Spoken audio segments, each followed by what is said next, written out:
I thought resident. Not resident of that.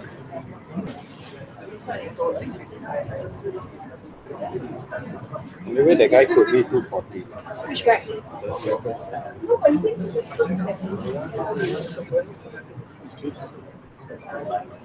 you ask him that you're not going to tell you want to go for.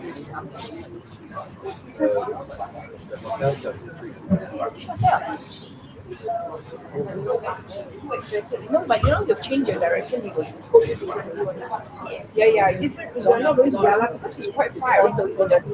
You want to there. Just a call, still one night. Is it okay? And they should go over Mura 11. Don't go to places, it's too far. I will tell you 100 kilometers take for hours. It's many more time. Okay.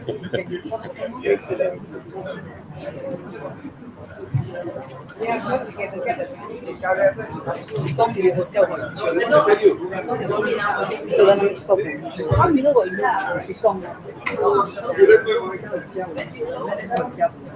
How you know?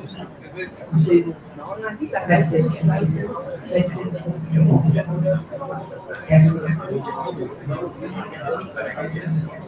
not me like their license. He doesn't know who he is. Their license.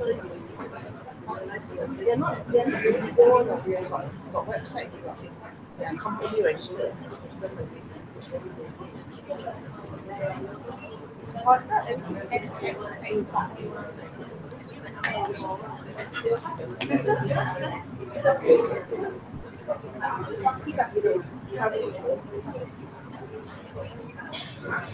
They know where how to pass.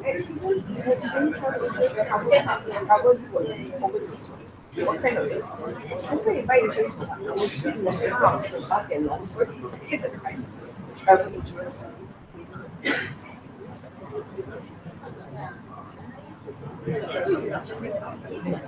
Yeah. Yeah. Okay. Yeah. Now she's the person. Okay. Introduce her. Yeah, then you're just studying some women, right?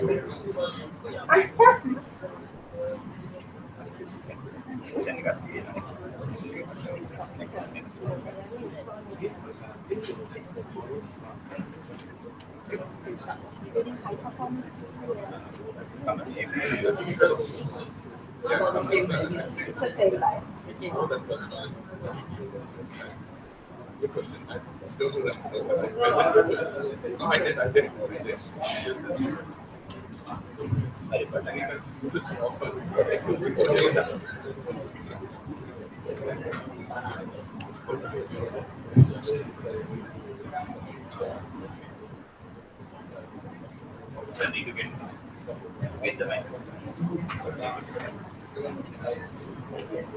Can I start this session?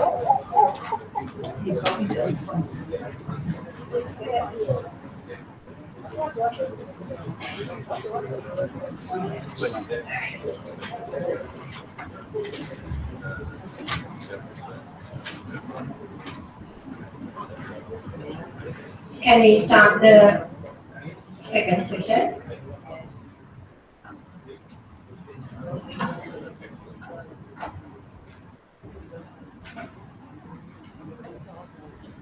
So good afternoon, everybody.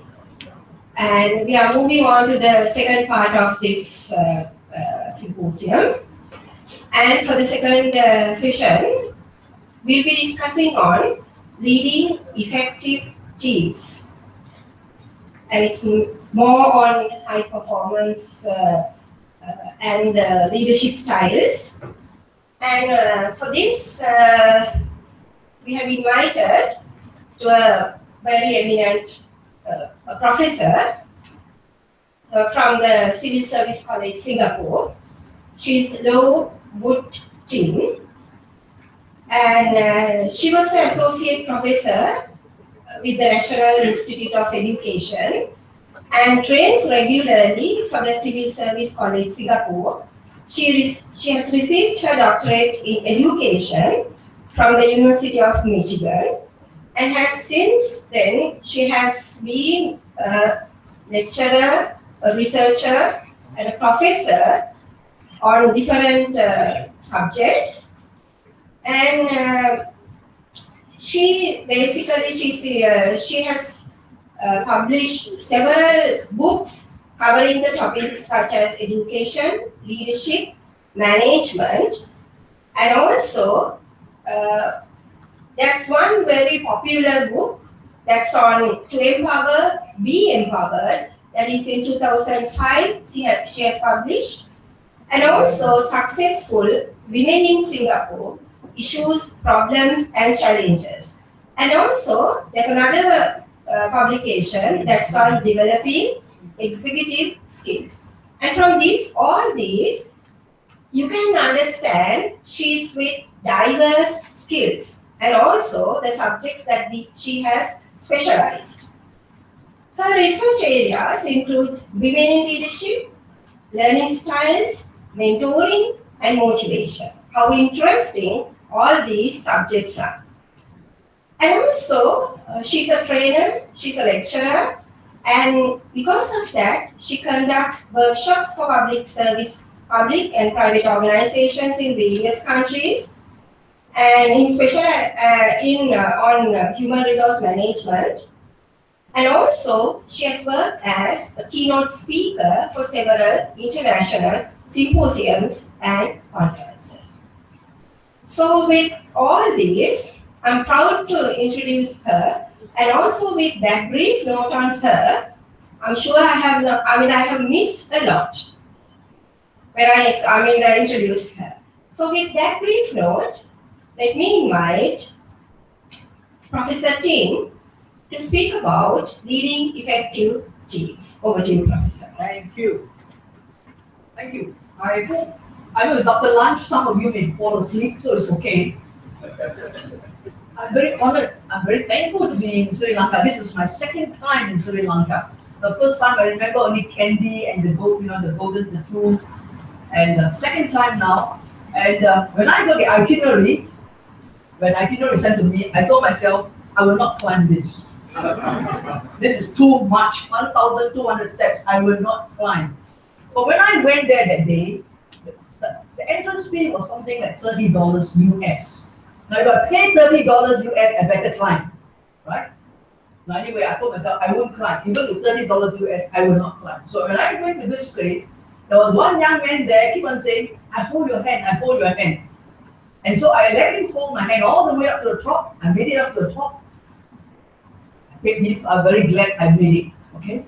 So I'm very honored, I'm very happy to be here today, and I'm going to talk about effective teams. So we learned this morning about all these wonderful digital age things, the fourth industrial revolution. Now we're moving to human, talking about people. For this 1.5 hours, I will cover the following topics: why teams, characteristics of an effective team, and what does a good team leader do. These are my 3 areas. And I'm going to speak pretty fast, so you won't fall asleep. Because I have 1.5 hours. I take it that all of you are here willingly, right? Everybody come willingly? Not forced to come. You don't really, even if you are forced to come, don't shut your ears. All right? So you ask, what can you tell me? What can I tell you? Well, I tell you one thing. I've eaten more salt than you've eaten rice. Do you know this saying? The Chinese have this saying, I have eaten more salt than you've eaten rice. When people tell you this, they try to tell you what? They are wiser. I've eaten more salt than I've eaten rice. That means I'm older, I'm wiser. But for many people, I met many older people who are not wise at all. And I've met many young people who are very wise. If anyone ever tell you, I've eaten more salt than you've eaten rice, just look at them and say, you are more salty, that's all. Hopefully, I will not, in this 1.5 hours, you will not be confused. We learned a lot this morning. This morning's lectures were fascinating, all right? I learned a lot. So, one of the philosophies, I used to teach principles when I was in Singapore before I retired. I retired in 2011, and I used to teach principles. And I tell principals in Singapore that you must run happy schools. The children must want to come to school. They must not be like Shakespeare's students unwillingly to school. They all must come, yay, Friday, Monday, yay. All right. But right now, many people say, oh, Friday, Monday. All right. So I always tell them run happy schools. One of the ways to run happy schools, when people are relaxed, they learn more. When people, you think of the school days, you think of a teacher whom we are very afraid of, very strict teacher. When the teacher comes in, what do? You're so frightened. All the time you're thinking of how to answer correctly. And you don't learn very much because all the time you're thinking of how to cover yourself. So I say, we want people to be relaxed, then they can absorb more. So, the O-level exams, you have O-level here, and the kids were so excited. They got in the room, they sat down, all ready for the exam. The invigilator says you can start now. Everybody turn the paper over, they start looking, and they start reading, and they start writing. One young boy started taking off his shoes, his socks, unbuttoning his shirt. And the invigilator came to this boy and said, boy, are you sick? Is it too hot? What is the problem? The boy says, no, he says in the exam paper here, answer in brief. Words means different things. Learn to laugh. It's okay to laugh, all right? Learn to laugh. The bishop visited this monastery. Bishop is a high-ranking officer in the Catholic Church. He visited this monastery, and the monks were very excited. They welcomed him in. The bishop came in at dinner, at dessert, and then he says, I'm very tired. I want to go to bed. But tomorrow, one of you please wake me up at 6 o'clock in the morning. And the monk says, yes, my lord, go to bed. We'll wake you up. So the bishop retired to bed. Then they called a young novice monk, a very young monk. And he says, tomorrow morning, would you wake the bishop up? The monk says, yes, I will. He says, when you knock on the door, and the bishop says, who's there? You must reply, my lord, I'm a boy. It's time to get up. Now say 10 times. The little boy says, my lord, I'm a boy. It's time to get up. My lord, I'm a boy. So he rehearsed it. Next morning, he got 5:45. He rehearsed again. My lord, I'm a boy. It's time to get up. My lord, I'm a boy. It's time to get up. 6 o'clock sharp, we knock on the door. Bishop says, who's there? He says, my boy, I'm the Lord. Your time is up. Don't let children memorize. They get all mixed up. Mrs. Smiles was going for a walk with all the baby mice on a beautiful day. Suddenly along the road came the cat. And when the baby mice saw the cat, they ran behind the mother here, squealing in fright. They all thought they were going to die. Mrs. Mouse stood still and glared at Mrs. Cat, the two locked eyes glaring at one another. When there's trouble, women never run. They always want to solve the problem now. Men always run. Men will go down like that. Let me think about it. Women don't think. Yeah, settle the problem now. And men are always thinking. Women, we never think because there are too many things to do. So we want to do it quick, one after another. Right?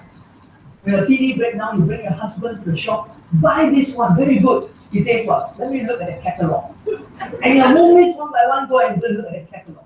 When I buy a car, it's very simple to have a car, you know. When I buy a car, I call the salesman and say, all right, I want to buy this car. Get it ready for me. What colors are there? I'm only concerned about color.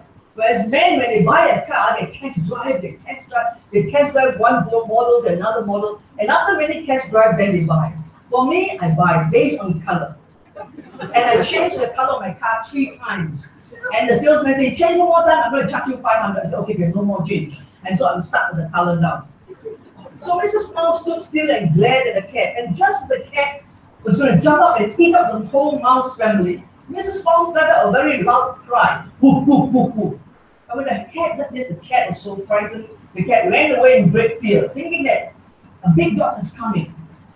All the baby mice came to the mother and said, Mommy, you're so smart, you're so smart. Even the cat is afraid of you. Mommy looked at all the babies and Mommy said, see the importance of learning a second language. Today you may learn things irrelevant. Don't worry, you're coming useful one day. What's a team? It's a group of people who share a common task which needs combined effort.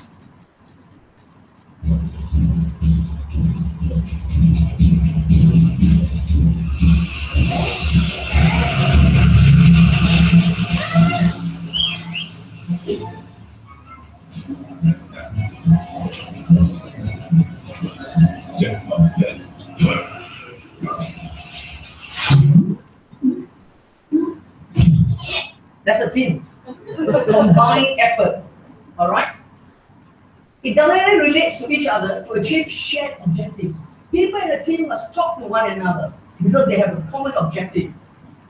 It's a conscious and deliberate effort process to develop the kind of team which constantly achieves good results. Now, why do we want teams? Why do we need to work in teams? Many reasons. Winners don't work alone. Especially now, we cannot work alone. We need a group of people to talk together and develop and come up with good ideas. Collective IQ is greater than individual IQ. New ideas are generated when groups of people talk together. The combined effort of members in a team is greater than the sum of individual efforts. Many hands make light work. Many minds put together make brilliant work. Many minds put together, but not sleeping minds. I'm not saying that we go wrong sleeping, but we must be thinking, all right? I know many of you are very tired now, the sleeping is okay. Change has changed. Secondly, it is increasing at breakneck speed. You listen to the two gentlemen this morning, and you say, my word, how fast change has come, even in Singapore. I see change so fast. The future is both exciting and frightening for me, for my generation. I'm 72 years old, so it's very frightening, but it's also very exciting. The way we shop, live, work will be so different. So it's excitement or it's fear for people my generation, because we must learn how to cope with what's happening. Challenges are confronting us daily. In 2018, Netherlands have said they're going to bring out a car that can fly. 218 is only next year, the car will fly. So one day you see cars flying. As you're in the bedroom, the cars will fly past the window. Is that chaos? There looks to be chaos, chaos, chaos. But actually, if you look, there's really order. We look around, if we go to safari, there seems to be so much chaos around. But there is order. The world we knew 5 years ago no longer exists. Things change so fast. Electronic products have a very, very short shelf life before some new and better ones supersede them. There's no option. We have to learn to take on challenges. To do so, we need to work together. We need to tap on each other's strengths. C, team members can give different perspectives and thus help to solve complex problems. We often see parts of the whole, and others can help us see that which we cannot see. We have blind spots. This side is 6, that side is 9. Two of us, we can have a more complete picture. Diversity of thinking is extremely important in this day and age. Problems need to be viewed from different angles. B, team members can learn from each other. There's also mutual support. In short, teams are more effective, more productive, makes work more enjoyable. I was at Min Tahir, where I was at one of this UNESCO site, Min Tahir, where it's really up there. You know where I mean? And all the ladies were up there passing sand, one bag of sand, passing on, because up there they're constructing and they need sand. But if you ask people to carry, it's so difficult. But a whole group of ladies lined up the steps and they were passing sand, one bag after another. And they were happy. As I passed them, they were smiling and they were singing. Teams make work more enjoyable. I wish I could show you the pictures, but I can't get it downloaded there.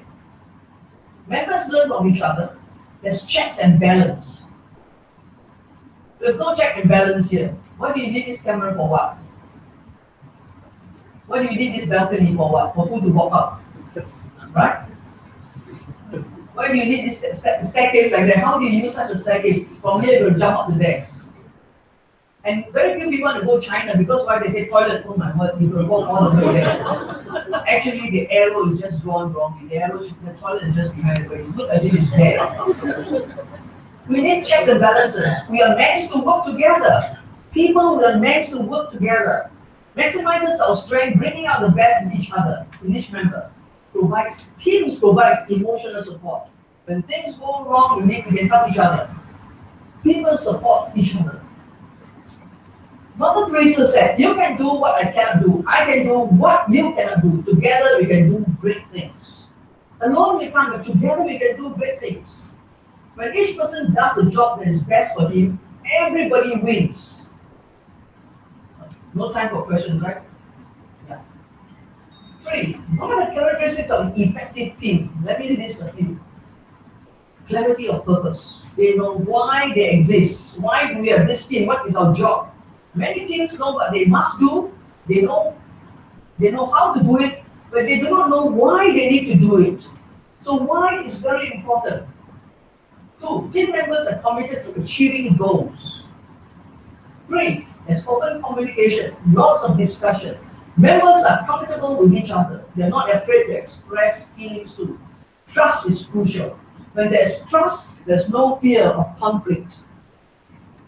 I think there's a spy among us. You know where the spy is? The only dog. The rest are all cats. Focus on collective success. Trust self and trust others.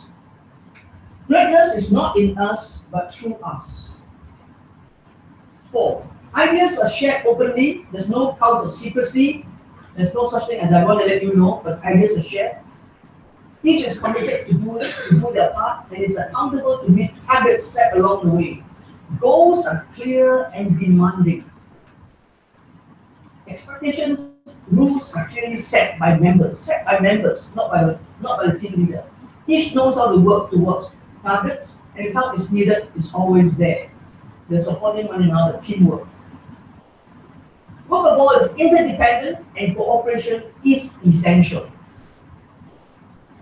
Leadership in group can shift. It doesn't mean that this is always a team leader. If this part of the project and your skill is very good for this part of the project, you become the leader. And when you move to another part of the project, your skill is very good, you become the leader. All right?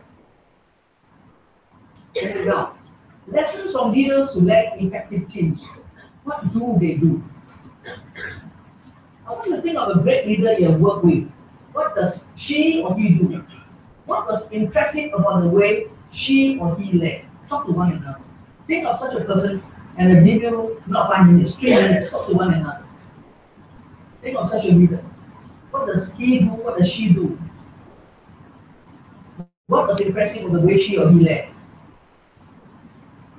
Turn to each other, turn to your partner and talk to one another.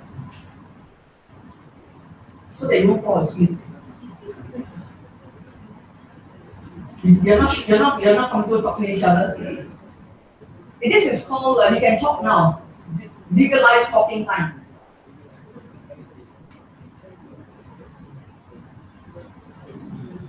All right, think of the person.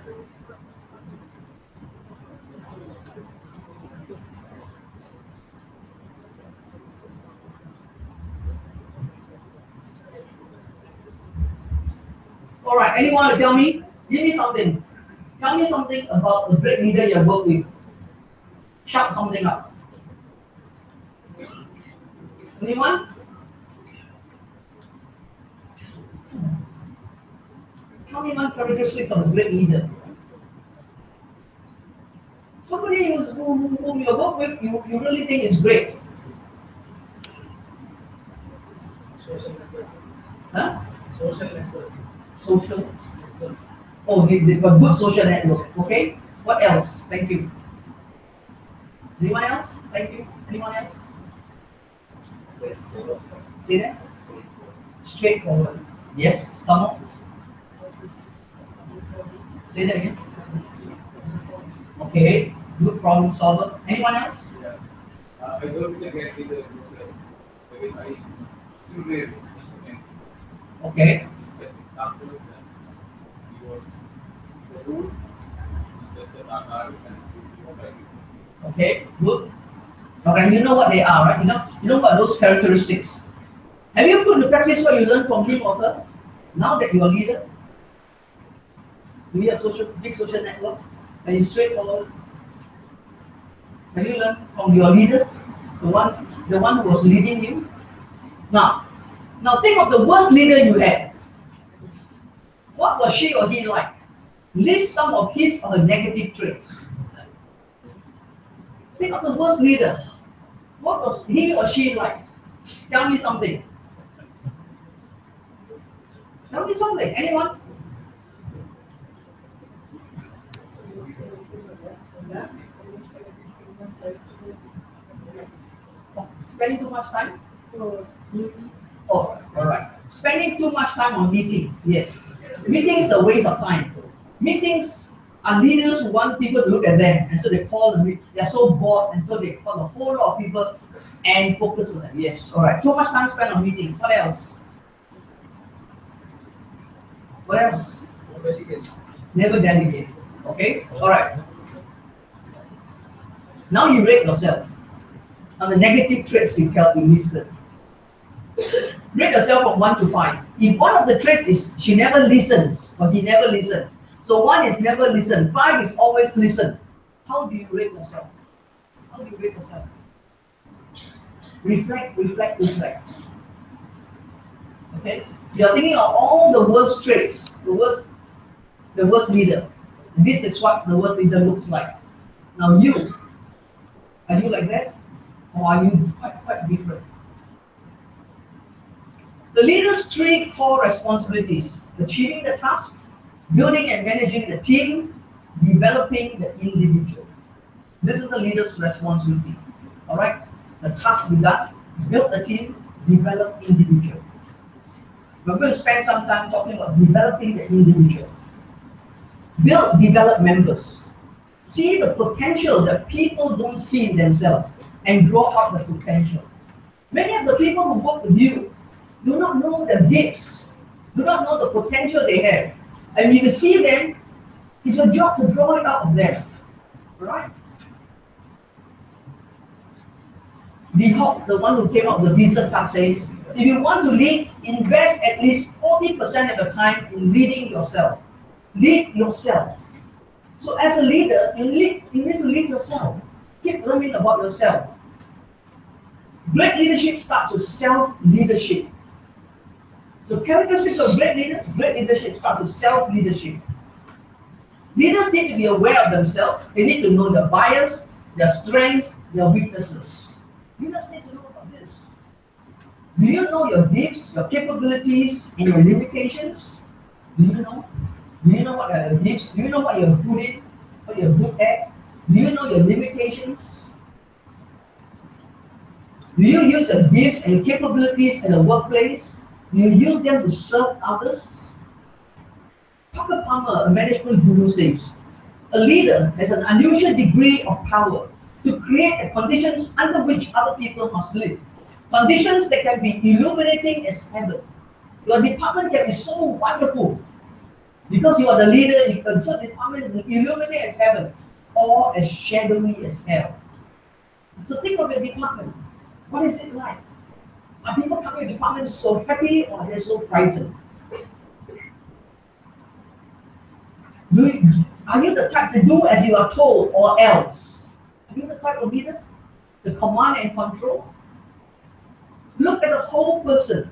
Do not look at the holes in the person. Many of us look at the holes in the person. Look at the whole person. Don't keep on looking at flaws. Often we keep looking at what's wrong with them, what's wrong with them, what's the weak spots.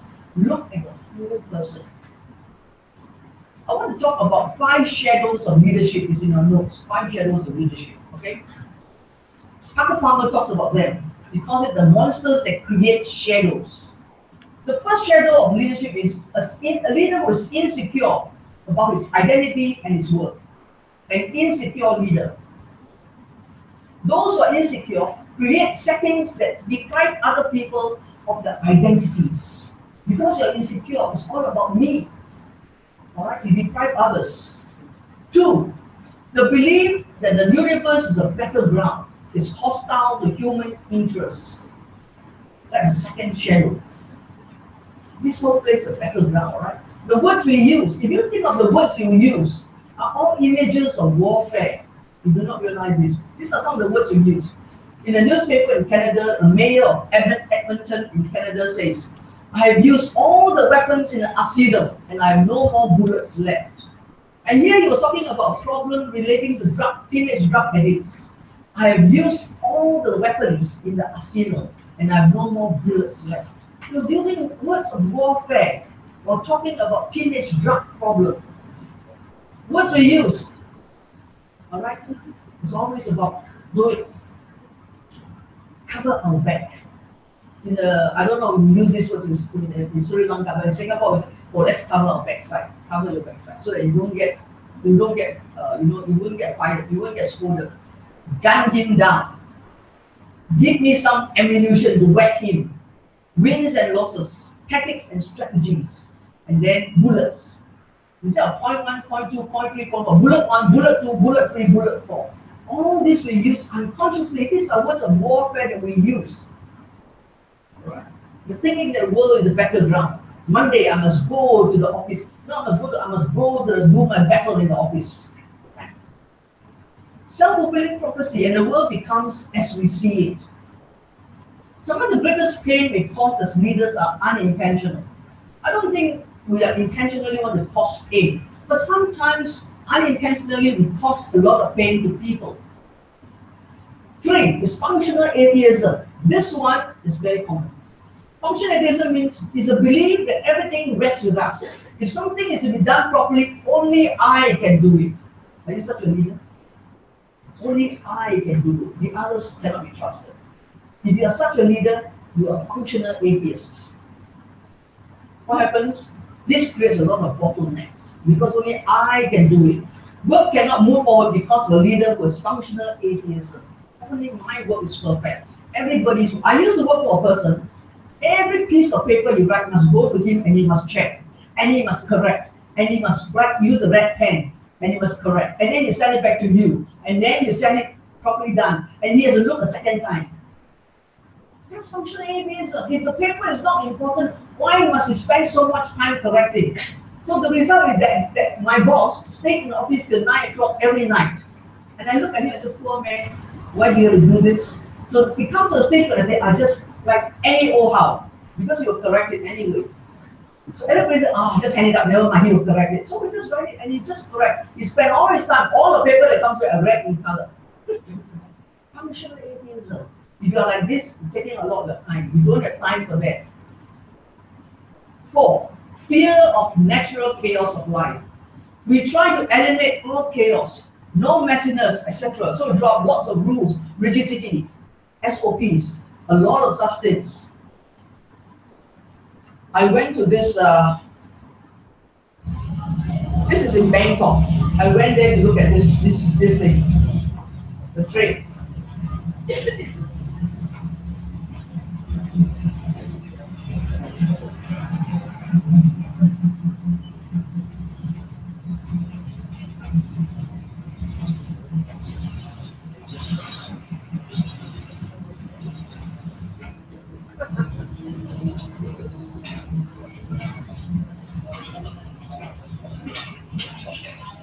This is really messy.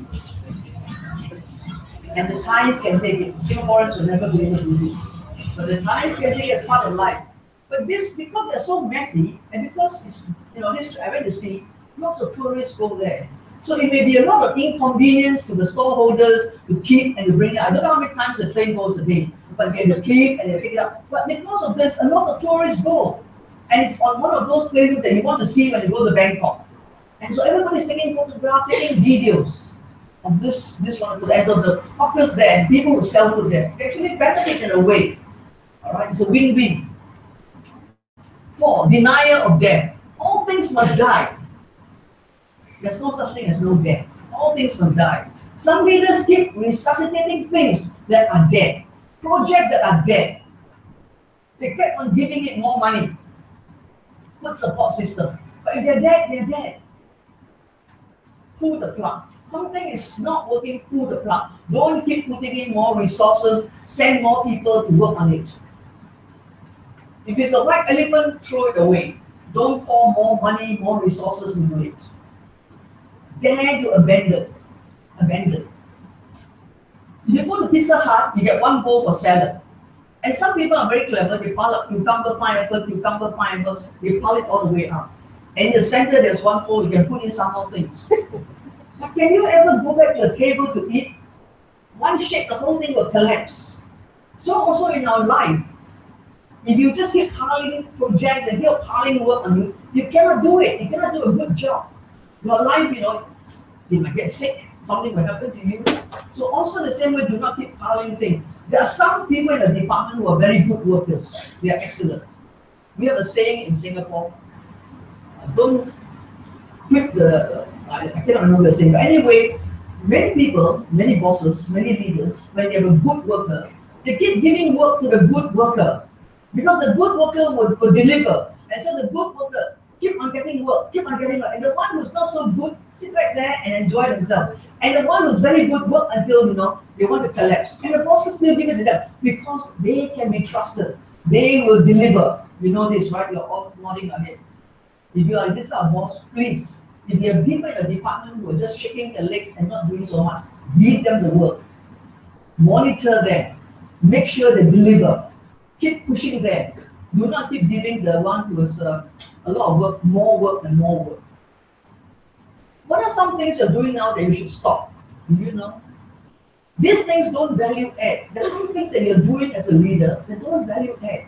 If you want to lead a high-performing team, you really need to put your resources into the right things, your energy into doing the right things. There are some things that don't value add. Don't do them. Leave it, delegate it to someone to do, or don't do it at all. If they're not important. Many things produce results which are not important. We are leading effective teams, not managing effective teams. Skill set is very different. Leading and managing is very different. Self-leadership. There's some things that are not important. I was talking about this. Many things produce results which are not important. So don't do them. I met a lady who told me, I mop my floor every morning. Well, I said, that's right. She's a housewife, she mops the floor every morning. That's good, I said. Then she told me, I mop it at night before I go to bed. Then I said, who visits you in the middle of the night? Then you must mop the floor a second time. We must do things which are important. It's just like I gave a lecture on who visits your window. Nobody comes to visit your window. Does anybody come to your house and say, I want to look at your window?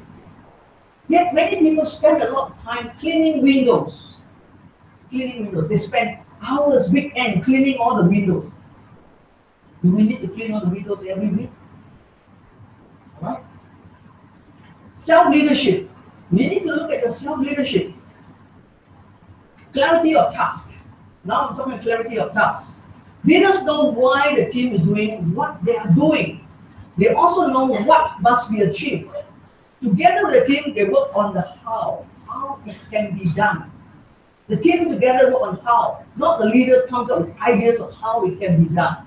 So leaders know why, they also know what, and the team works on how it can be done. Then the team must have clarity of purpose. Why? The clarity of plan, how, and the clarity of responsibility, who is doing what. Now this one is important. People must know who is doing what, so that things will move. So you know who to go when things don't move. The team through the leader knows why they exist. They see how the compelling goal to be part of a powerful vision. We have workers, a lot of workers in Singapore who grow and prune and take care of diseased trees. All our trees in Singapore gets a lot of pruning. So we don't have beautiful trees like yours that spread so big because all our trees get pruned in case they get pruned in case the branches fall. So there are people who takes care of who takes care of pruning diseased trees in Singapore. But they must know what they do is part of a powerful vision. We have a vision, and the vision is a city in a garden. Imagine a city in a garden. That is Singapore's vision. A city in a garden. We used to be a garden city. Now it's a city in a garden. Our chief gardener was our prime minister, Lee Kuan Yew, all right? So it used to be a garden city. Now it is a city in a garden. It's very different. One is an adjective describing the city. This one is a noun. All right, a city in a garden. So it's very different. Adjective, noun. Not a garden city anymore. This used to be a garden city. Now a city in a garden is totally different. All right. The second is a very compelling vision. A city in a garden. This is I think a hotel. I think they're trying to make all the buildings green. This is a part of NTU, the university that I was in. This the roof is also planted. These are big trees. A city in a garden. So it's a garden.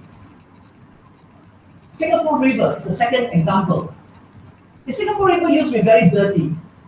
And Mr. Ong Pang Mun, the minister in the past, one day said, we'll clean up the river.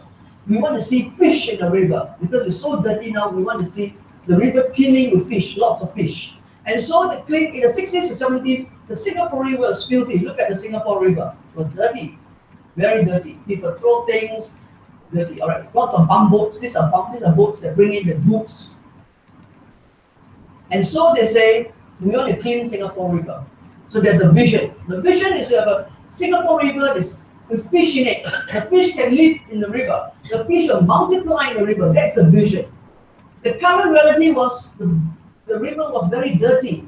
And so there's a gap, a big gap. That's your vision and that's your current reality. And this is the gap. This is the gap, okay? So the question to ask is, do you love your vision? Do we love our vision? Do we tell the truth about what's happening now? What's the river now? It's a dirty river. Are we telling the truth? Do we have faith that we can achieve? We can have a river with fish growing in it, with fish multiplying in it. Do we have faith in that? Are we faithful? Will we be faithful in carrying out the plans that we have? It's very important. When you have a vision, it's up there. This is the current reality. That's a big gap. It's very important that you work hard. Are you faithful? Faithful to do the strategies to move up your vision. Very often, many of us are not faithful. We have a beautiful vision. This is a current reality. We are not faithful and we just don't do it. Let me give you an example. This is not a vision, but let's say I am 62 kg. I'm 62. I want to be 50 kg. I want to be 50 kg. I'm 62 kg. Current reality is I'm 61 kg. My vision, my hope is to have 50 kg. Do I love it? Yes, I love it. Am I telling the truth? Yes, I am. I'm 61 kg. Will I have faith? Yes, I will have faith. I can become 50 kg. Will I be faithful? Yes, I say yes, I'll be faithful. So what must I do? What must I do to lose weight? What must I do? Exercise, diet, exercise, diet. I'm dying already. Exercise, diet, exercise, diet. Finally, I hit 50 kg. My vision is, but I must be faithful. You know what's the best diet to go on if you want to lose weight? What's the best diet? Huh? Not vegetarian diet. It's a seafood diet. It's very good. When you eat fish, you cannot eat very fast, right? Fish bones. When you eat squid, it's very hard to chew and chew. When you eat crabs, you need a lot of work.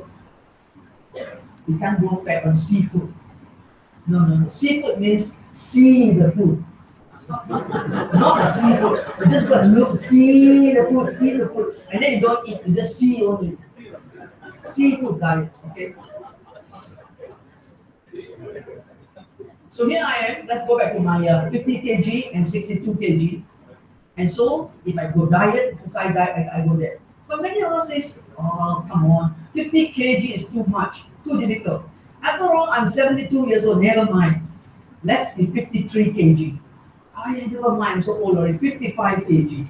It's okay, 57 is okay. It's okay, 60, it's okay to remain. So we close the gap this way. And this is a systematic way of closing the gap. We should be closing the gap this way, fundamental way. Right? So when you have a vision, if you have a vision for your department, for your organization, it's up there. Where are you now? Do you love it? Do you have faith you'll get it? Will you be faithful? You go up slowly.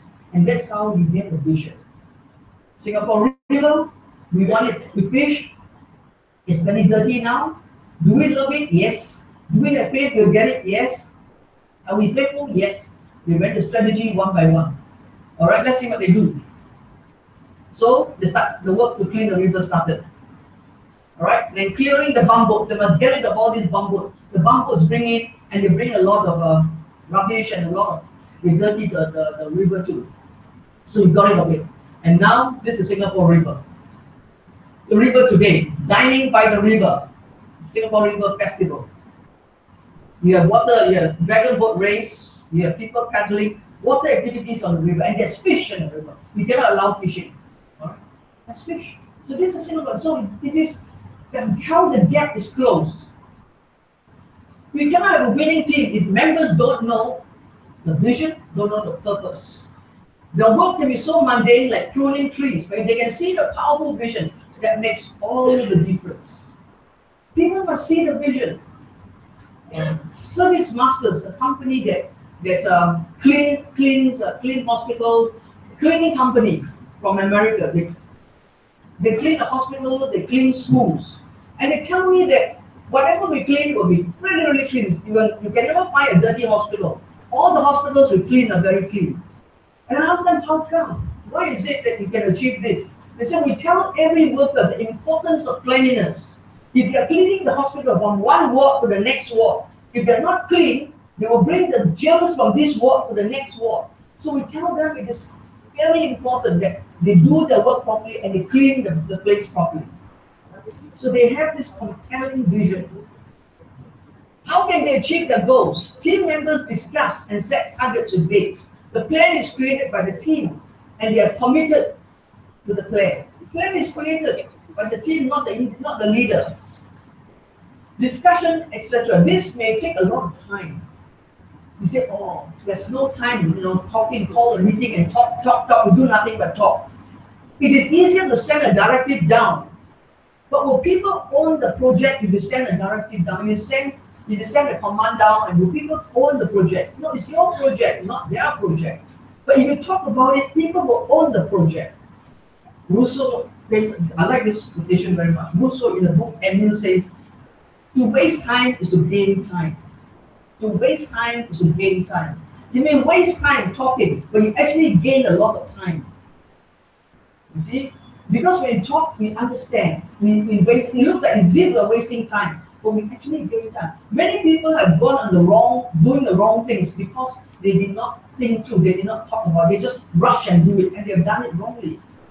To waste time is to gain time. To talk less is to talk more. We have leaders who talk all the time and people never hear what they say. But those leaders who hardly talk, every time they open their mouth, everybody listens. To talk less is to talk more. To eat less is to eat more. Right? You have so much food, you don't know what you ate. But if you only one bowl of rice and one dal, oh, it's so tasty. Because it's so little, you eat less and eat more. To see less is to see more. Sometimes they go on the whirlwind tour of the world. You see so many things. When the photographs come back, you do not know which country this is. When you only go to one country, you see it and you know it. Right? To wear less is not to wear more, that's all. This is teamwork. We never talk, and the result like that. We need to talk. Each member owns a piece of the challenging goal. They know who is doing what. When responsibilities are not clear, nothing gets done. Does team members know exactly why, how, and who is doing what? When this is not clear, people will be moving around in circles, wasting valuable time. People are just moving, wasting valuable time, each one going to the other thing. They will never get anywhere. It is the leader's task to keep communicating this clarity to the team. The goal must be understood by all. Leaders need to focus on the big picture. The goal is more important than the role. So we talk about self-leadership, we talk about clarity of task. Now we talk about the leader's skills. What skills do leaders need? What skills do such leaders have? To lead an effective team, listening and talking to each other is very crucial. Nowadays, we hardly talk. We hardly listen to one another. We just send text. Even next door, we just send text. This family that I went to visit for dinner. What did the father do? He texts the children, all right, dinner time, come down. I say, it's only upstairs. Why can't you shout? They no, they are on the phone, better text them better. Just upstairs and downstairs. So we come to the stage where we spend so much of our time on the screen. We're looking at the phone all the time. And I was listening to Simon Sinek, and you're saying the millennials, the younger people, they do not know. You see, when they go to a meeting and they're early, many of them will sit down and they take out the phone and they start texting and they start reading. They say that's a mistake. When you go to a meeting early, I was telling the young people, We should put away the phone and talk to the people around the table. We are all there. Hey, how was your day? Hey, what happened to the project? And you talk, and that's how you network. Not to do this, and everybody's waiting for the boss to come in, and everybody's doing this, and nobody's talking. What a waste, he says. Put the phone down. But even though some people don't do it, every time the meeting is on, they look at the phone. And then they quickly text, and they quickly send it. Don't do that, he says. In fact, I don't carry the phone. That's very bad. I put it in the safe, in the hotel safe. I only use it in the morning, at night. Or else we're so tempted to be doing this all the time. I have so many videos, good videos on, these people go to a restaurant to eat, and they're all texting, and nobody's looking at the food. I get to cook for people. If I invite you to my house for dinner and you're doing this all the time, I say, I won't invite you anymore. Because I spent 2 hours cooking, and you come in and you're not tasting my food, and I put such good decorations, you're not even looking at it, you're looking at the phone. Next time I will send you my dishes to you via the phone. Eat it on the phone. Or I have this nice video clip. I wish I can show you. So these people are eating the dinner in China. We are all looking at the phone, we're all texting away. And this guy was taking a piece of tissue paper, and the tissue paper flew onto the pot of soup. And then the other guy took it up and ate the tissue paper. And he didn't even know there's tissue paper. He ate up the whole thing. That is crazy. But this is what is happening. Don't spend so much time on this. We must control the phone, not the phone control us. Don't let the phone control you. You know why it is called a cell phone? You're in a prison. A cell phone. You are in a prison when you're the whole time you're on the phone. Anyway, the phone is essential, but do not make it that it controls you. Yeah, listening and talking, very important. There's an article Mike Ebershoff, I told you, is you can go and get it free of charge. I have given it to you in the notes. Mike Ebershoff was a captain of the US Navy, the Banfield. The Banfield was ranked the bottom of all the Navy ships. In America, they rank everything. They rank schools, they rank aeroplanes, they rank the ships, the Navy ship. And the Banfield was ranked right at the bottom. So when Mike Ebershoff was asked to be captain of the Banfield, now why was it ranked right at the bottom? Because the sailors jumped ship, the sailors fight, they quarrel, they gamble, they were doing everything wrong on the ship. And so it's the worst ship. And nobody wants to be in charge of this ship. He was made in charge of the Banfield. He succeeded. Why? This article, Retention to Redemption, online free.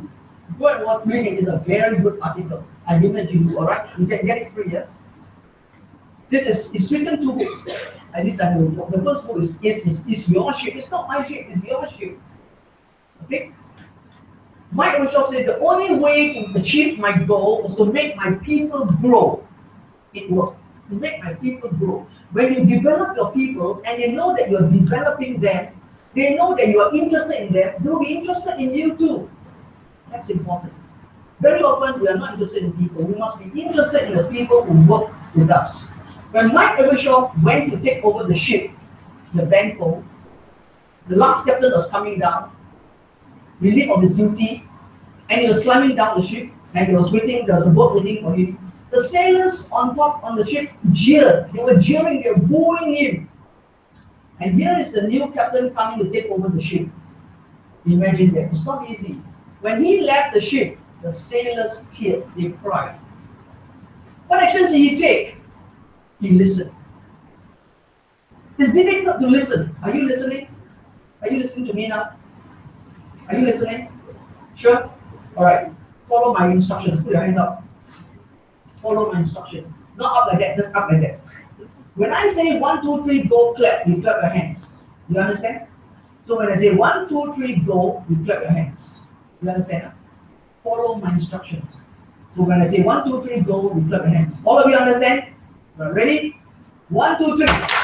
Did I say go? Why do you clap? I told you 4 times, follow my instructions. 1, 2, 3, go, clap hands. 1, 2, 3, go, clap, and you're all clapping.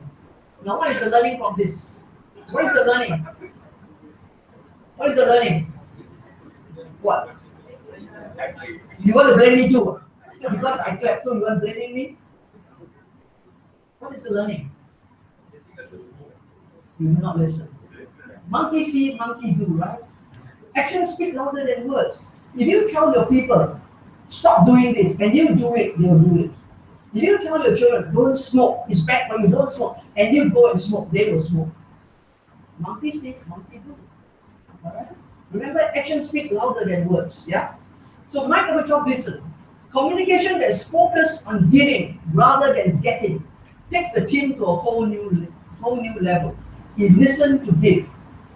Do we have live giving conversations in the office? In what department do you have live giving conversations? When someone is absent or sick on MC for 3 days and he comes into work, what do you say? What do you say to the person who has just come in on from sick leave? What do you say?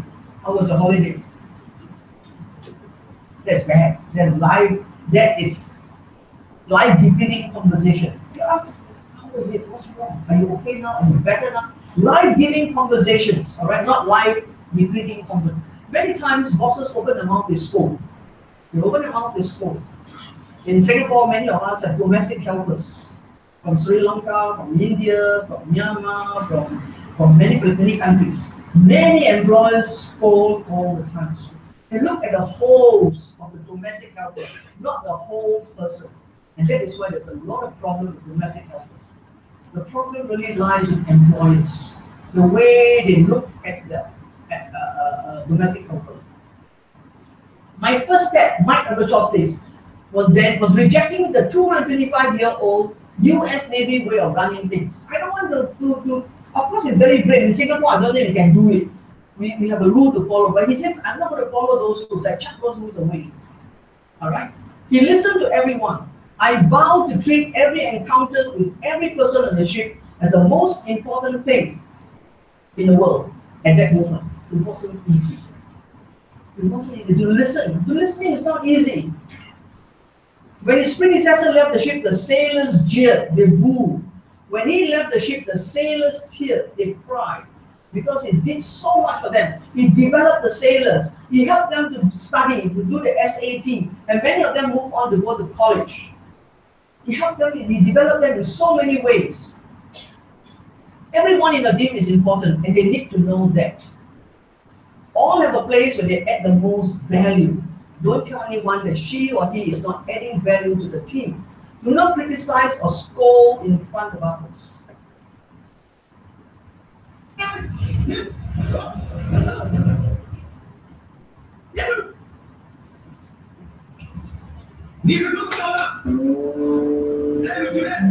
Scolding in front of everyone.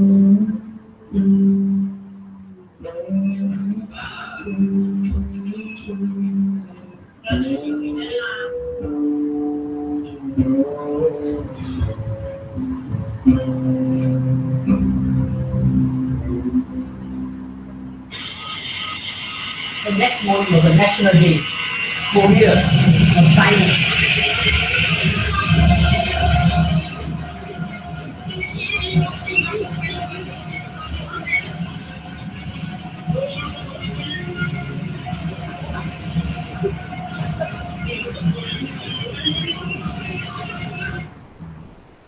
He got scolded, so he never come out. He carried the front tube, and the front tube is missing. Do you enhance the strengths of those you work with and make their weaknesses irrelevant? Peter Drucker says. Enhance the strength of people and make the weaknesses irrelevant. It's a very powerful statement. If you keep scolding a person, he will become more and more less confident and become more and more frightened, and you do worse job.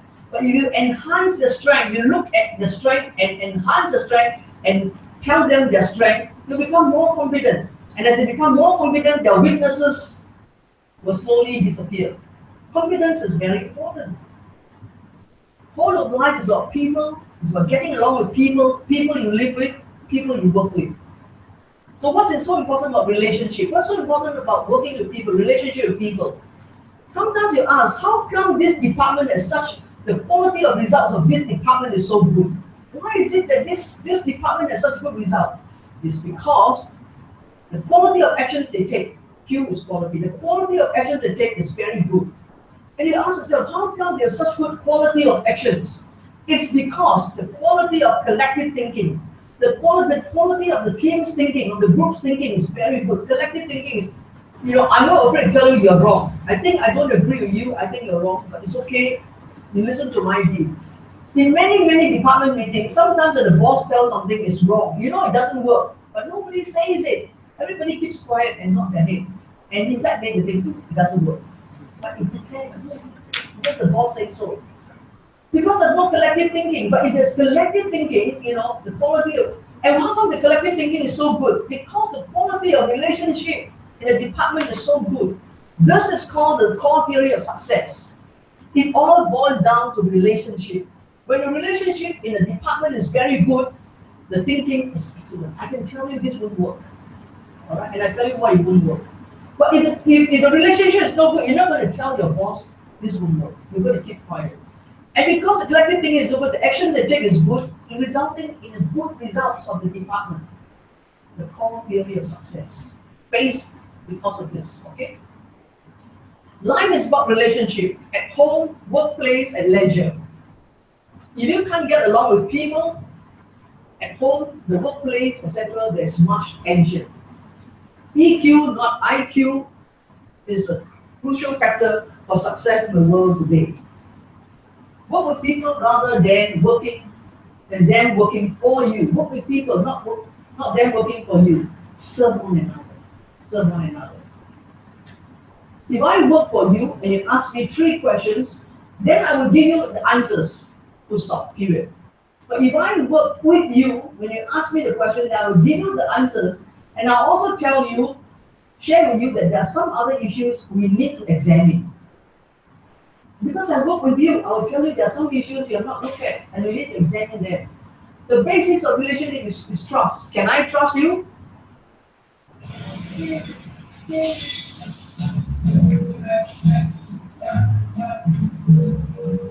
He suddenly thought of his wife, and he wanted to go home and see his wife.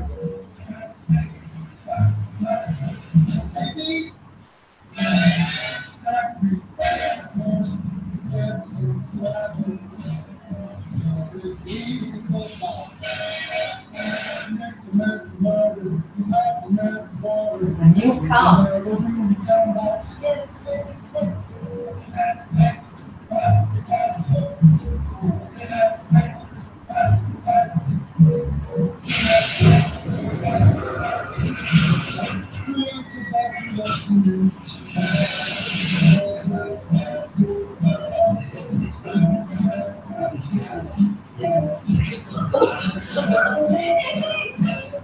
It's a new car. It's now gone. No trust.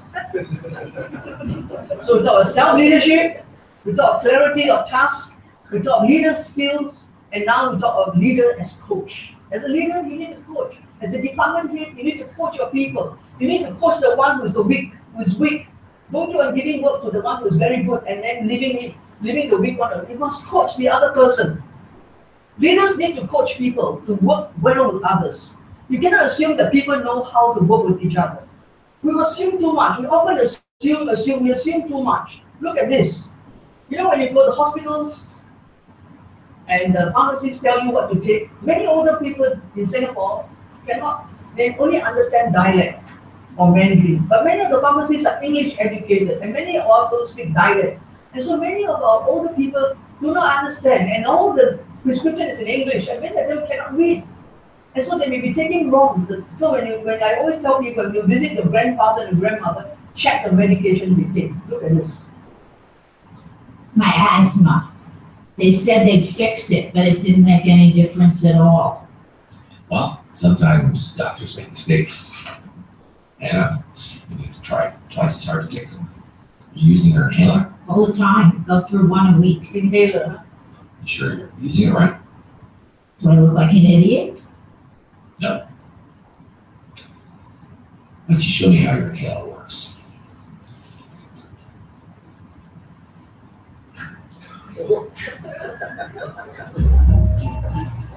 I don't know. You assume that knowledge. This is like the woman, you know, when you put perfume. Inhaler. No wonder one a week.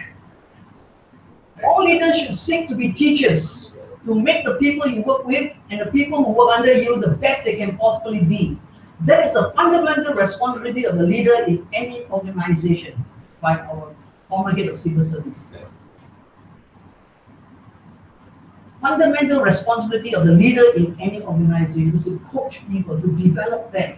You must teach them. That's leadership, to teach. You cannot solve tomorrow's problems with today's solution. Therefore, develop your team.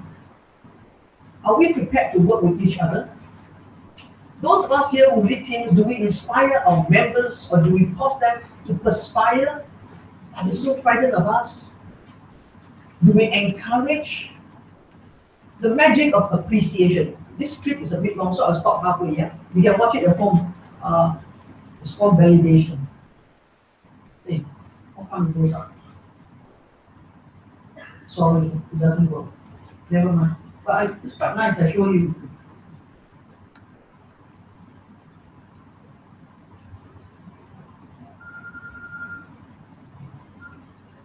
Oh, it doesn't play. Huh? Which one? Windows Media Player? DLC.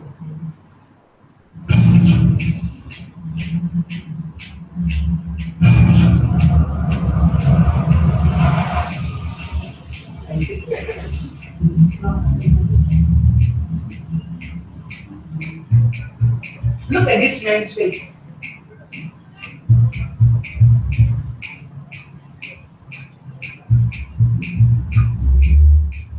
The car park attendance face. Community validated. You are awesome. Excuse me. You have an amazing face.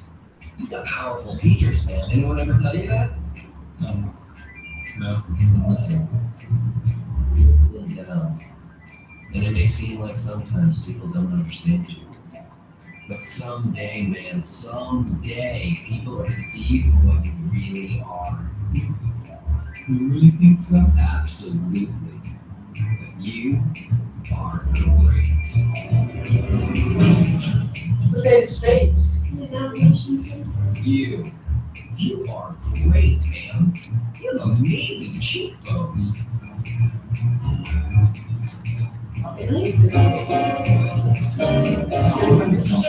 Yes, so very situation. What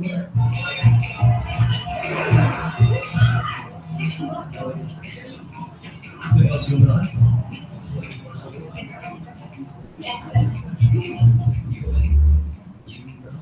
You've had so much life experience that other people don't appreciate, but you know. Patronizing the shops, they're just coming to see you. Yes, sir. You're in great shape. You work out? Not for long. I do, actually. Yeah, nice. We are running a business here, not a social club. That is a fantastic city. It really flatters you.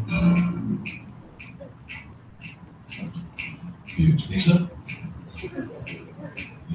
You guys work so hard. You are the backbone that keeps this place running. I always felt like no one really appreciated it. Yeah, our teams are so stressful and it seems like most of the times we just... Okay, very well. Validated. Go home and watch it yourself. See, the magic of appreciation. We tell him you look great, you're awesome. People smile and their miserable face light up. Sometimes all it needs is some nice words. To somebody in the office who's looking quite sad, just say something nice, and people will change. And this couple attendant has changed the lives of many people, even the one who would say, "That's not that we're doing business here." You just compliment this suit really makes you look great. You think so? Validation, go and watch it. Do we mentor? Do we mentor people and they become like us, same hairstyle? Do we help older workers to unlearn? You got it? Did you get it? One more time. Huh? These are people who use typewriter.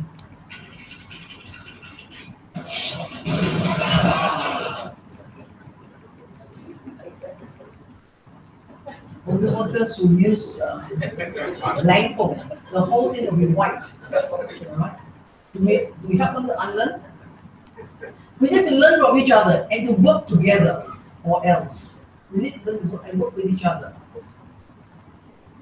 So we talk about self-leadership, we talk clarity of task, we talk leader skills, we talk leader as coach, We now want to now talk about servant leader. The leader is a servant. Serve each other. Leaders ask this question: how can I help you do your job better? Or this question: who and what can I do today to invest in the life of someone in my department? Who and what can I do to invest in someone in my department today? All right. So you actually focus on one person. I'm going to invest in this person today. And what can I do? What can I do to invest in him? So this actually, you become very conscious of it. You actually go and do it. When we want to work well as a team, we need to learn to serve one another. We need to become serving, not self-serving adults. Together, not against. If each of you are pulling that side, you can't reach it. And finally, they come to agreement. They eat this side first, and then they come and eat this side. That's how we should work, all right? Not competing, but collaborating. And when we serve each other, relationships in the office become better. The workplace is more life-giving. When service is our mindset, the quality of work lives will improve, our organization will become more productive, more creative, more sustainable. When we serve wholeheartedly, we will most likely be deeply happy. And the good news is we will have better mental health. When we are deeply happy, we have better mental health. We will find self-fulfillment. And thirdly, we will maintain a high level of persistence, productivity, and performance. That's what servant leadership is about. Mother Teresa was once asked how she kept herself from succumbing to despair. She replied, God didn't ask me to be successful. He asked me to serve. So I just served. He didn't ask me to be successful. What is love made visible? Khalil Gibran, the Persian poet. What is work? What is love made visible? How do you know your parents love you? How do your children know that you love them? By the work you do for them. By the things you do, by the way you talk to them, by the way you listen to them. Love what you do. Choose team members who are different. Attract people with different skills and different thinking skills. Diversity is important. Not all the chickens are the same, they have different legs. Diversity is important. As people are different, respect differences. Respect differences. Brother Bruno, a Catholic priest, was praying one night. And the frogs, it was raining, and the frogs were making a lot of noise, croaking away. And he couldn't concentrate on his prayer to God. And he says, keep quiet. And because he was a saint, his brother Bruno, because he was a saint, the frogs actually kept quiet. So there was silence. And he was able to pray. But as he was praying to God, a voice keeps saying inside his head, what makes you think that that is noise? And what you're saying now is music to God's ears. Actually, God created the frogs to croak too. So why are they noise and yours is music? And then he could pray in peace. And then finally he said, all right, carry on. And when they carry on, he could pray in peace. What makes you think yours is music and other people's noise? All right? Respect differences. Empower followers. They can make decisions. They can make decisions. Tolerate mistakes. There's a story about Thomas Watson, the founder of IBM, and a worker who made a mistake that cost IBM $10 million. The worker came in and said, I guess you want my resignation. What did he say? Are you kidding? We just spent $10 million educating you and you want to leave? I tell you, with such a response, I think the worker will work very hard to get back more than $10 million. Put the good of the team ahead of ourselves. Play in the members' area of strength. Doctor also says this. To sum up, focus on a vision, enjoy what we do together, build a relationship, listen, communicate. Each is important to the team. Focus on what's important. Always ask yourself, is this important? Will this be important next year, 5 years from now? For your own life, you ask yourself, is this important now? Will it be important 5 years from now? Celebrate and laugh. One of the things very important to me is we need to celebrate and we need to laugh. In a department, when somebody's birthday, we'll have a monthly birthday cake and we can all celebrate and eat the cake and have fun and have some time together. All right, do not always work. There must be some time for celebration. Celebrate, not salivate. Do not celebrate. Celebrate. Our culture is a working, hurrying, and worrying culture with many opportunities except the opportunity to celebrate life. We're so busy. When you buy petrol, you also take people's petrol kiosk, put it away. We're busy all the time. When the rat race, at the end of the rat race, we become like rats. Alright? And we think that survival, we must survive. That becomes a norm. We must all survive. It becomes a norm. Is this really the norm that we must survive? We have to enjoy what we do. Work takes up so much of our time. We need to enjoy our time at work. To believe that people should enjoy work is becoming very common today. This is a Seattle fish stall.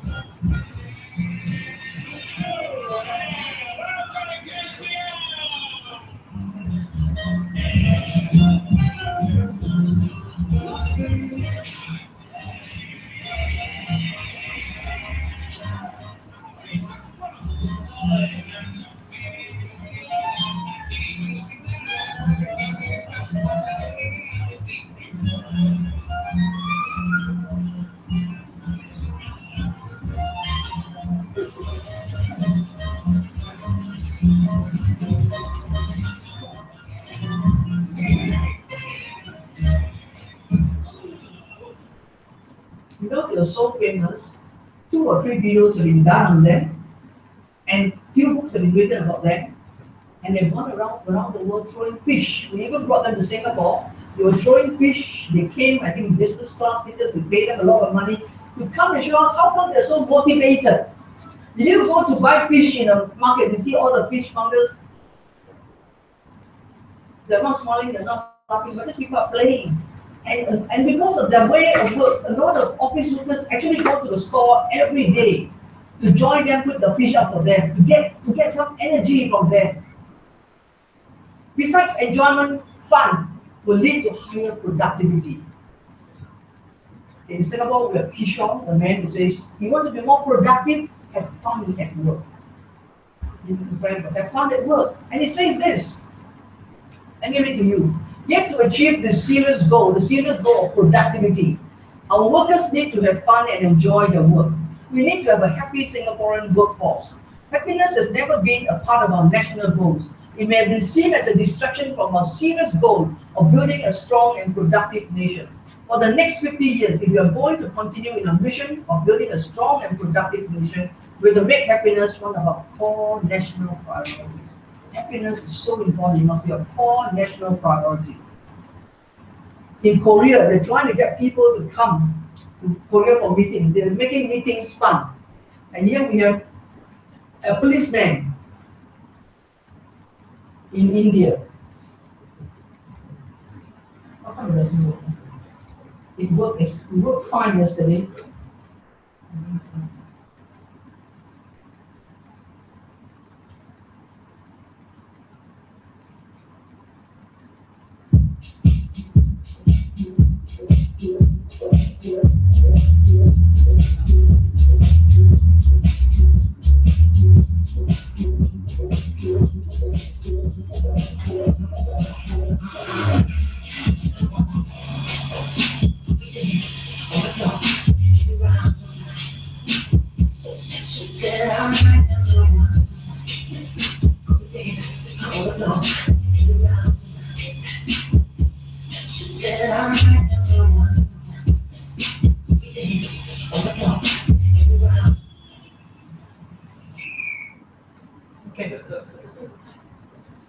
He enjoys his job. People enjoy looking at him. He has so many Facebook followers, right? I mean, directing traffic is not an easy job. You get films and all that, but you need to make it enjoyable. And we can make our job enjoyable. I make every one of my teaching lecture class, I make it enjoyable for myself. Only adults need to be taught to enjoy. To the child, enjoyment, play is natural. What can hinder us from enjoying our work? Thinking of what we don't have. If you keep on thinking of what you don't have, you won't enjoy your work. Think and thank. Think and thank, all right? Comparing yourself with others. When you keep comparing yourself with others, you will not be happy. Poor working relationship prevent you from enjoying your work too. We need to learn that work can be enjoyed. From play, we get lots of energy. Play, besides bringing laughter, releases a lot of E forces. What E forces? enthusiasm, energy, excitement, endurance. Go to the dictionary and take out all the E's. You'll find that a lot of energy is released from play. The key to personal progress, profit, and productivity is enjoyment. The higher the pay the worker gets out of his labor, the higher shall be his pay in money also. How to have fun at work, how to enjoy work. One of the ways is when we work well with each other, when we collaborate, when we serve. Is a department a great place to work? A place where people can contribute, are excited, people talk, listen, and work together? Or people are grumpy, not involved? But I say to you, when you work, you fulfill a part of Earth's furthest dream assigned to you when a dream was born. And in keeping yourself with labor, you are in true loving life. And to love your life through your work is to be intimate with life's innermost secret. Let me run again. To love your life through what you are doing now is to be intimate with life's innermost secret. Very important. To love your life through what you are doing now in your work is to know the secret of life. The joy of working comes from the wisdom of counting our blessings, never our troubles. It comes from working with people who pull together. The reason why some of us can last so long is because we have fun. I have fun when I work on a talk. I have fun searching YouTube for clips to illustrate, and I have fun going to all sorts of venues to deliver my talk. Today I'm in Sri Lanka. Next time I'll be somewhere else. All right?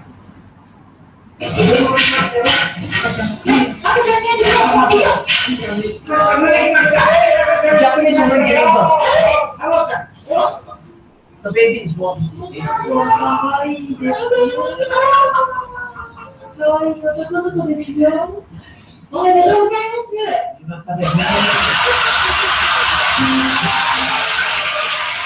Fuji-Film verwendet von Top-Fotografen auf der ganzen Welt. Impossible. But it's not about that. It's about this. It's about Fujifilm. It has disappeared. Kodak film has disappeared. Why? The paradigm shifted from a camera using film to digital camera. And who invented digital camera? Kodak engineers. Kodak engineers came out with digital camera. They showed it to Kodak bosses. But Kodak bosses were so keen on color separation, on making the red redder, the brown browner, the green greener, they ignored the digital camera. Somebody took it over, and Kodak is close. Fuji also gone. All this is gone because the paradigm has shifted. And the paradigm is shifting fast, very fast now. We've got to keep on learning, keep on growing. In summary, to lead effective teams, leaders need to lead and know self, to be clear about your goals, to listen, to coach and teach members, to serve, and remember to enjoy working with each other. Bring laughter to work. Bring fun to work. Bring laughter to work. An 82-year-old man went for a medical checkup. A few days later, the doctor saw him hand in hand with a beautiful woman. And when he came to collect his medical report, the doctor said, "You are doing great, enjoying life." The 82-year-old man said, "I'm following your advice, doc. You asked me to get a hot mama and be cheerful."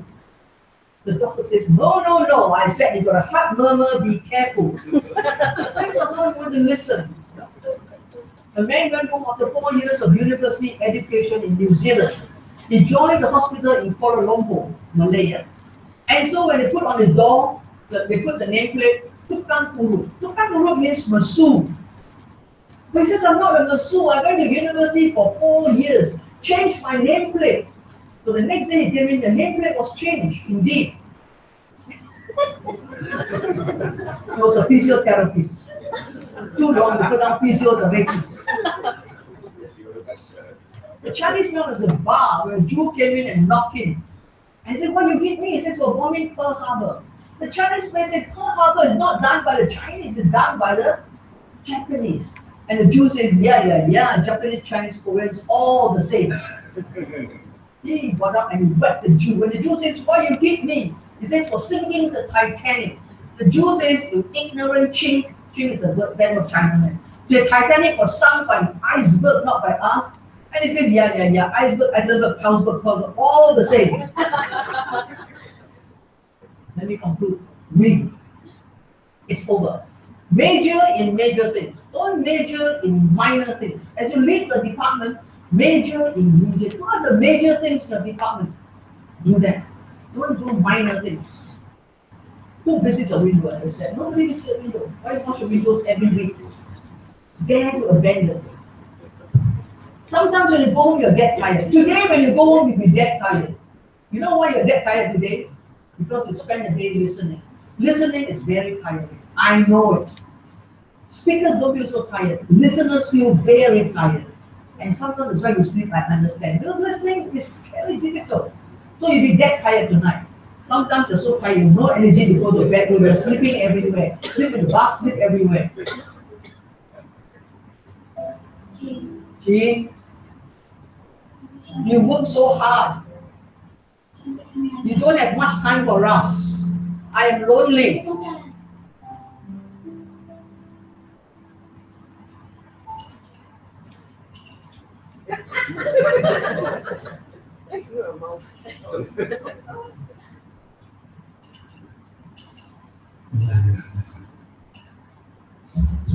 Not really again. The bird sings because it has a song, not because there's an answer. We sing too because of your song. What is a song? What is your story? You gotta look it up yourself. You are placed in a position where you have influence wisely. Lead, serve each other, coach people, develop people in a team. No time, don't be perfectionists. There are too many perfectionists. Don't be a perfectionist. When you take photographs, just take. There's no need to take until like that. Just take, don't have to take until like that. Just take, don't take until a pen split. Just take, just take. Okay? Share with one another. As you learn something now, you go back and you share with others. Don't be so selfish. Cover your hands for what? When people can read from there. Share, then she cover up more. Then she cover up herself more.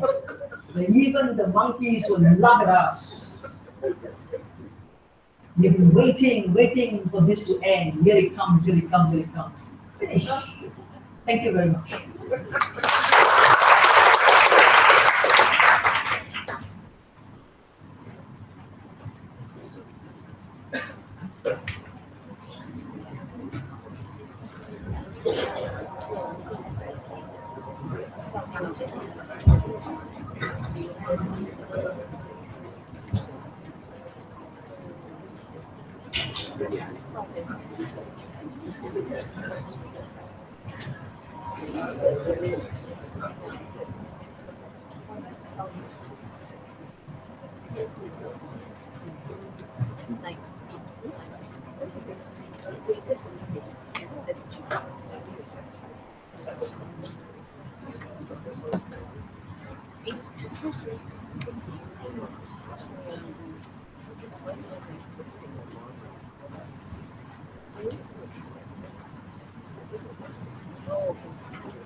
No, 5 minutes to spare.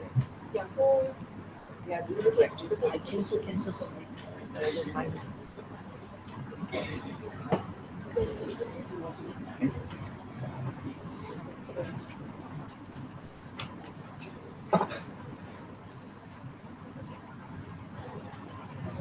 So thank you, Professor Lugut, for your interesting session, and we'll be starting the discussion session. And for that, let me invite Mr. Koo Boon Koo and also Professor Lo Ting to the head table, and also we will be okay, and also we'll be collecting all the questions that you have written in the papers also. And may I cordially invite both of you to be there, and we'll be starting the discussion session.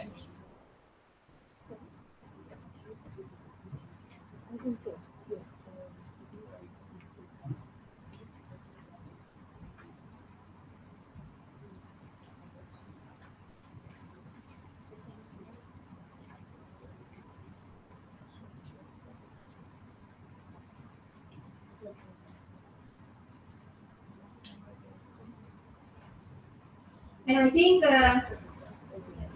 in brief, let me firstly thank the Professor Lottin for her excellent session on how to make the environment happy, especially the work environment. And she said, I think what I captured from whole her session is to be a smart leader while making the environment very conducive for the employees to make high performance teams. So she talks about, based on several concepts, and especially on the leader's 3 core responsibilities in terms of achieving tasks, building and managing teams, and also developing individuals. With all these, she was very particular about the core theory of success for the success of the workplaces. And therefore, she said, always try to look at the whole person, not the holes in them. So I think that's the main idea. If you can practice in your work environments also, if you want and if you are interested in building high-performing teams. So with this brief note, while thanking Professor, I'll move on to the second part of this. And I think we have several questions received. So may I hand over the microphone to you to discuss all about these questions. Thank you very much. Over to you.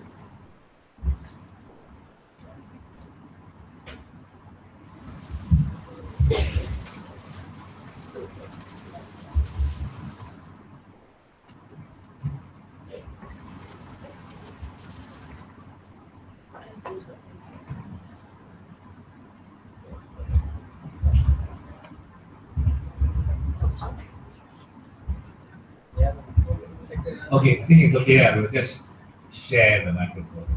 We don't need individual ones. Yes, thank you. Many of the questions are for Mr. Ashok, so I think Noel has gone to call him. I think he's outside. But I'll answer the ones that are addressed to me. First one is, how has Singapore become very clean and its development? Is it because of imposing penalties on citizens at the early stages of your development? Okay, I think that it's correct, because in the earlier days, maybe we were not as well developed culturally and socially as before. So people just understood about the fines and penalties, and that's why when you come to Singapore, there's this T-shirt that says we are a fine city, right? But times change. So you, as a political leader, you have to know what your people are like. You must sense what works and what doesn't work. And I would say that in the 60s and 70s, people only understood the stick. But over time, as your educational system develop, you teach people about the civil society. I would say that today, fines don't play a big role, even though you find such signs still around, right? But most of the time, people comply because they understand the reason for the law. Now, I still remember when I was a middle rank police officer in the 80s, I was so shocked when Singapore banned the personal import of chewing gum. That's why we became the butt of jokes. And I was wondering, why do we do such a thing?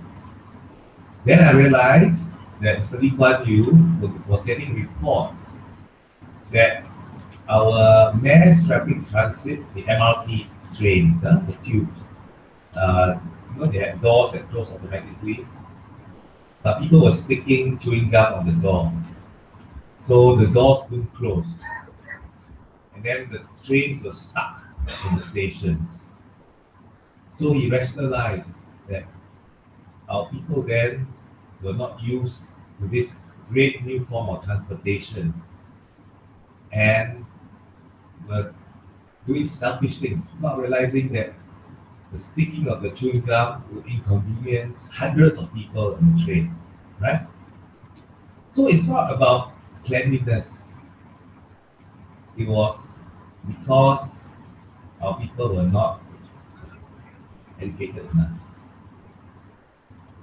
But today, everyone knows that high-speed transport, mass rapid transport is very important. Very seldom would they try to delay such things, right? In fact, they complain when there's something wrong with the train. But after so many years, when I went to the UK recently, and I was walking around their tube stations, I noticed on the floor lots of black spots. Then I realized, yeah, that's what people do. They chew gum on the train because it's so boring. Then when they finish, they don't know where to throw, right? So they just spit it on the ground. And then I found this worker. You know what he was doing? He had a bubble gum removing machine, which is some form of a steam machine. And he was going around cleaning up all these.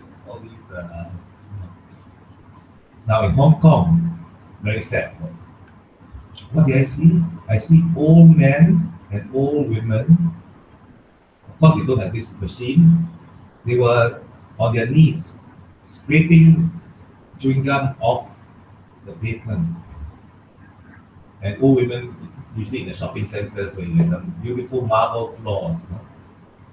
So I thought to myself, yeah, though the original reason for banning chewing gum was for efficiency, today we will not tolerate such acts of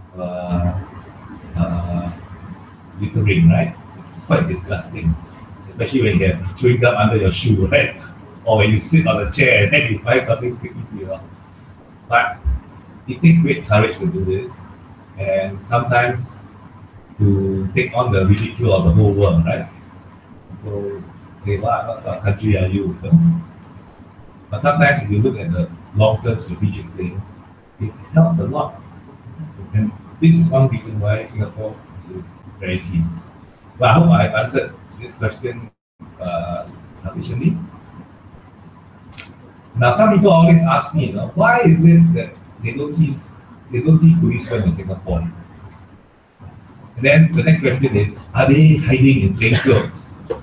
Are we being observed by secret cameras? Okay, the truth is there are not enough policemen in Singapore because we don't have enough people to do such jobs. Outdoor work is tough. Singaporeans are very lazy now and tempered. They rather work in an office. And we can't hire foreigners to be policemen. We can hire foreigners to do construction work. But we turn this into a virtue, right? By saying that Singapore is safe because everyone looks after other people. So if you try to snatch a purse from a lady, you'll find a few gentlemen running after the culprit. Yeah? So you will know who will be a policeman. And we make sure that all these acts of public citizenship and bravery are rewarded. And we hand out awards. And this helps encourage people. Of course, we tell them if someone is armed with a knife, don't be so brave and chase after them. But of course, today, because of terrorism, we are increasing our coverage from CCTV. And also, we teach our citizens look out for suspicious acts of terrorism. Okay, another question.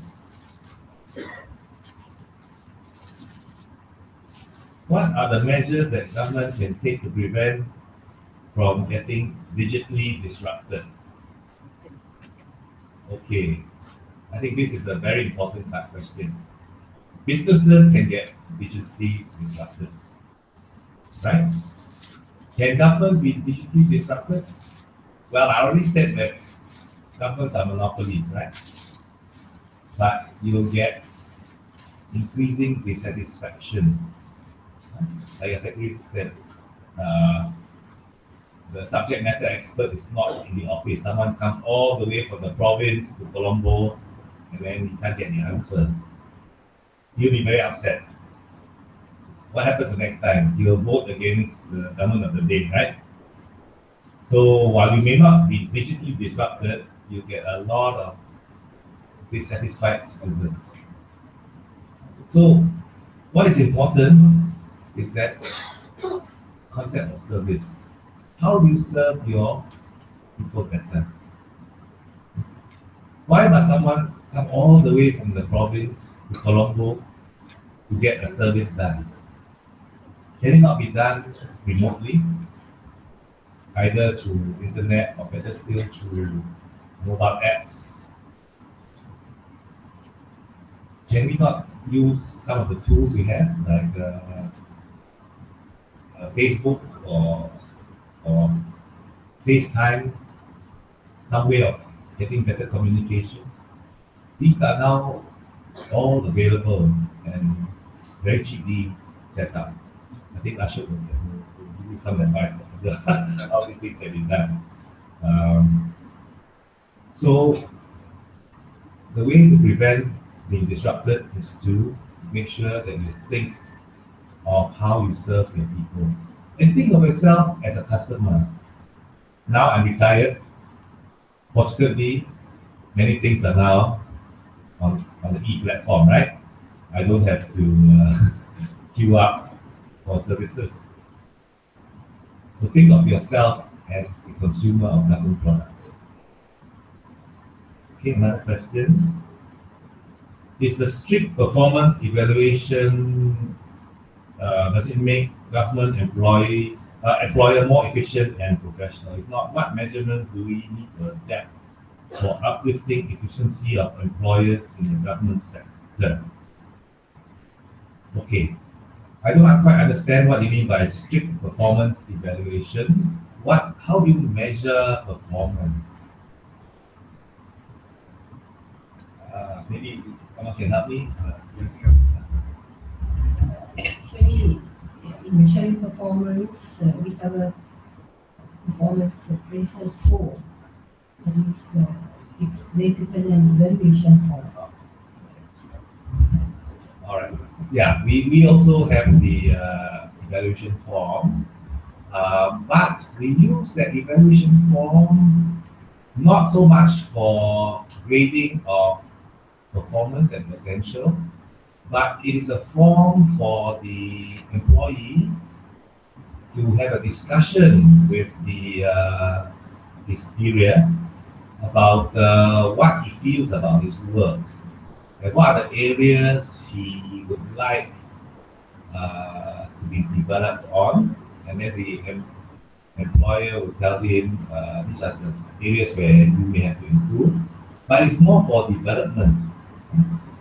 Assessment is done differently. I don't know whether you adopt this system, which we adopted in the 80s from Shell, where we have a panel of supervisors as well as people who have known the person from past work. And every year, the panel will discuss two things. What is the person's potential? How high can he reach in the service? And then on performance, for the past year, what work has he done?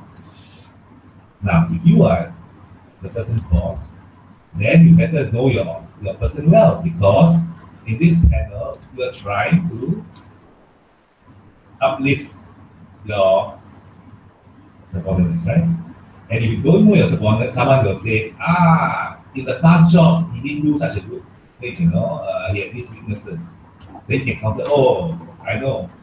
Under me, last year, he has been able to do this.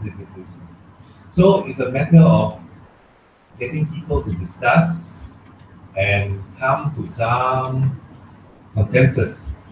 And that's how people are promoted based on potential and performance.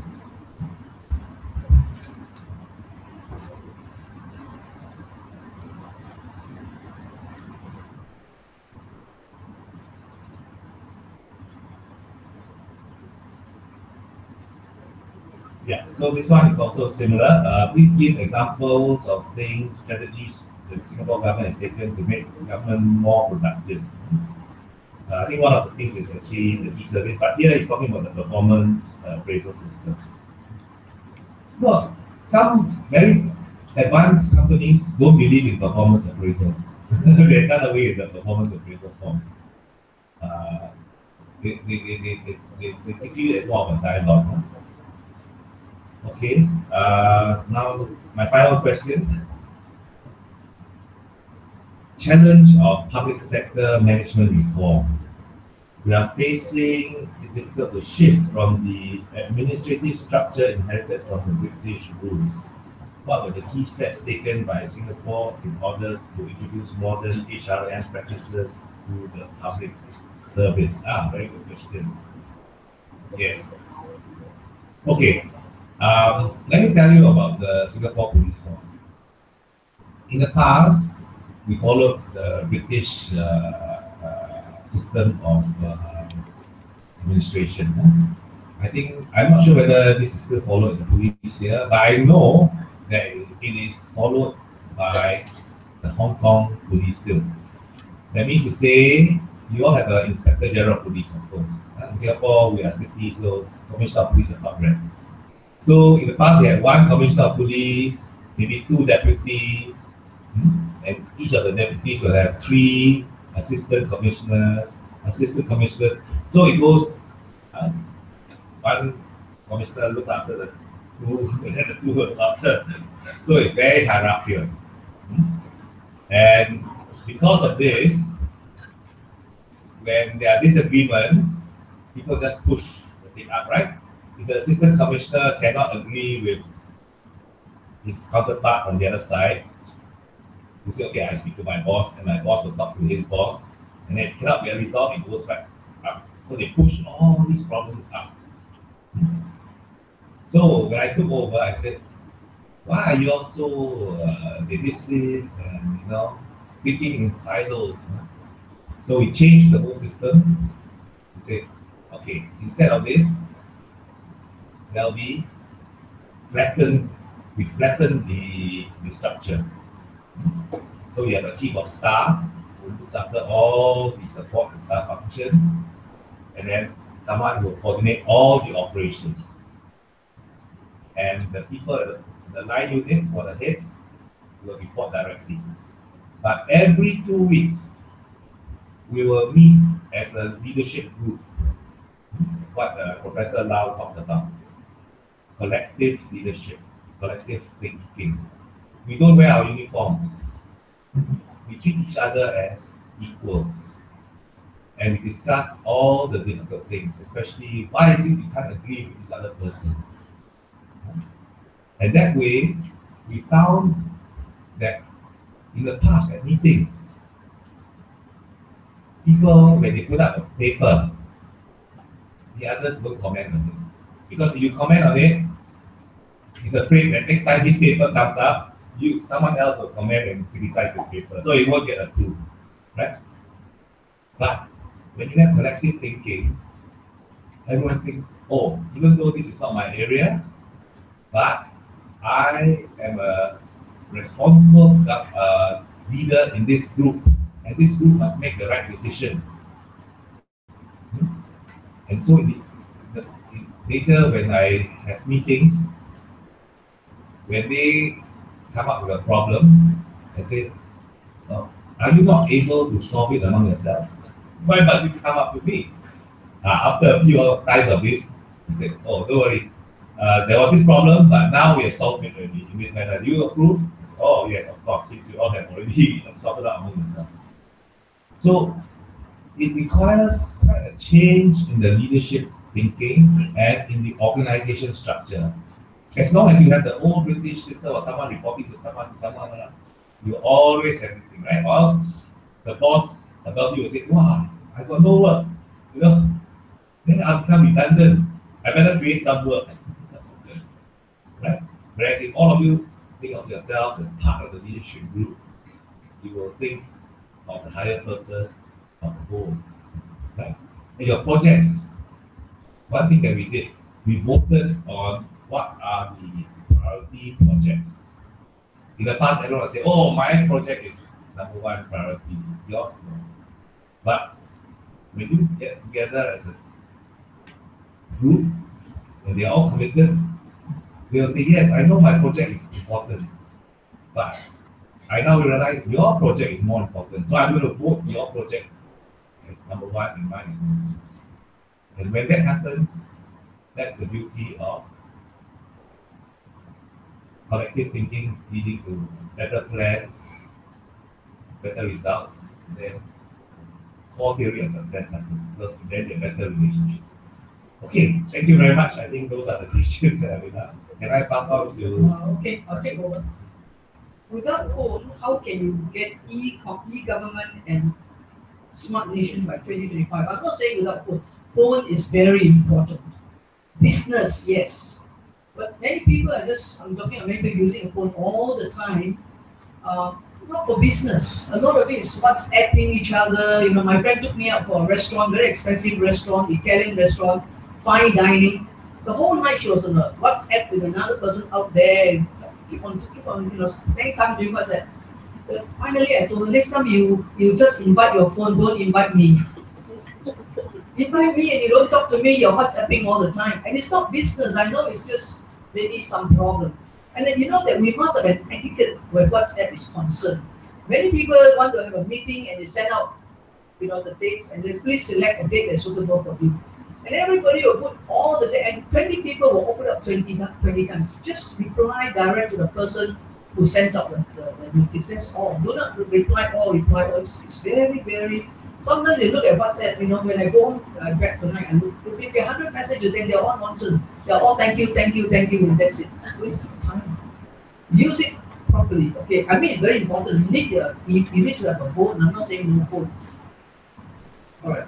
Being a democratic leader, how can I get things done from an unproductive officer among all other effective employees who efficiently engage with work in my institution as a team? How can I get things done for an unproductive officer? Coach the person, check on him or her, make sure they don't let him or her go scot-free. Keep on giving her small jobs first, check, and maybe ask somebody else to help you, the deputy, to help you to check. Do not let it go. She's unproductive, so leave her alone. No. And then when it comes to appraisal time, make sure you will give her a poor appraisal. Give her a poor grade or give a poor grade. Then he knows. Or else you get by, doing poor work and you still in Singapore many bosses do not like to give people low grades and keep on giving C or C minus, and they carry on. So you need to check on the unproductive persons. Do not let it go. Okay? Sure, your turn. Okay.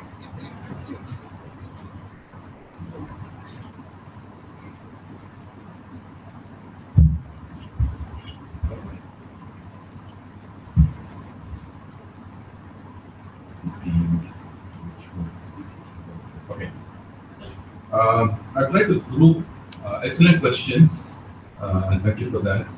I've tried to group them to the extent feasible. So let me start off with this one.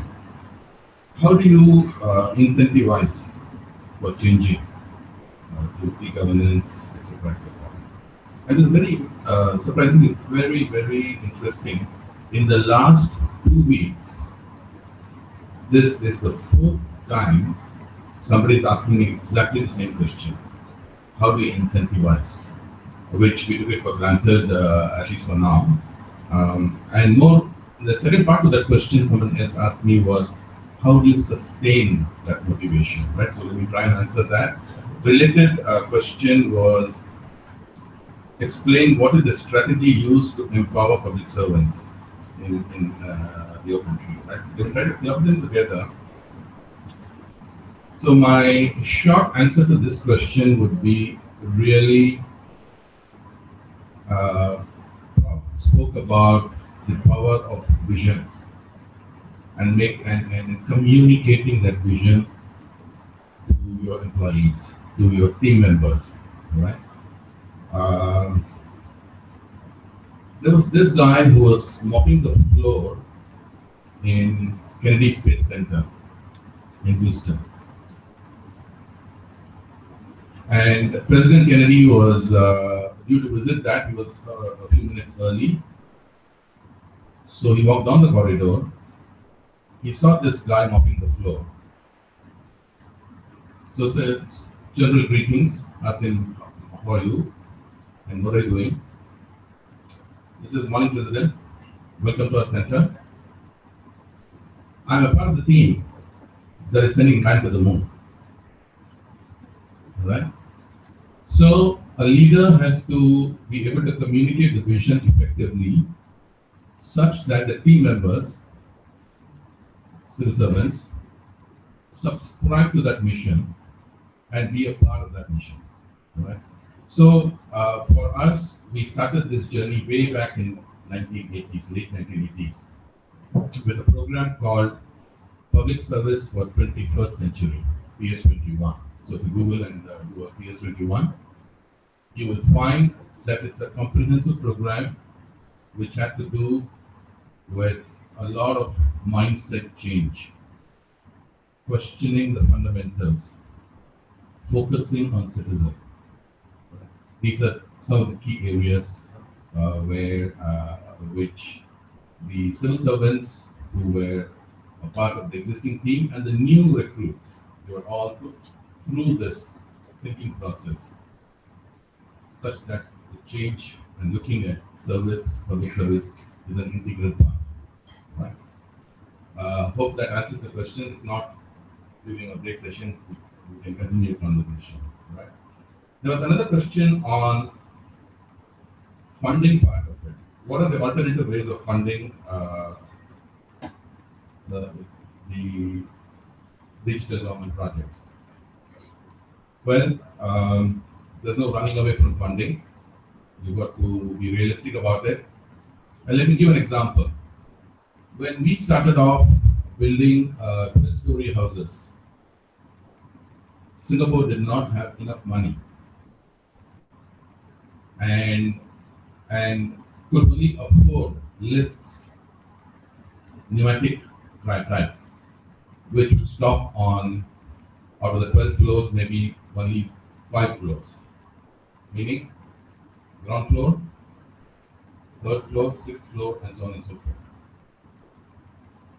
That's it. We have to live within our means. Government made a very clear decision that we shall not spend unnecessarily. So therefore, be realistic about what funding you have. More importantly, over a period of time, unless all your initiatives are aligned to your economic goals,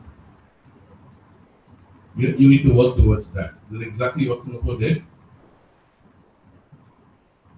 40 years, 50 years after that decision, our economy grew well. GDP grew from some $75 to $5,000, and to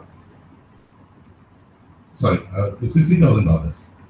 Some $100 to $60,000 in 50 years. GDP per annum. So focus on the economy, innovation. A lot of countries have separate dedicated tracks for the Formula One race. Singapore, with the limited resources, we still managed to host Formula One race, first of its kind in the world, night race, within the city. Right? That's an example of innovation for you. Right? A combination of aligning your initiatives to economic goals plus innovating would be, to me, 2 fundamental criteria for longer term.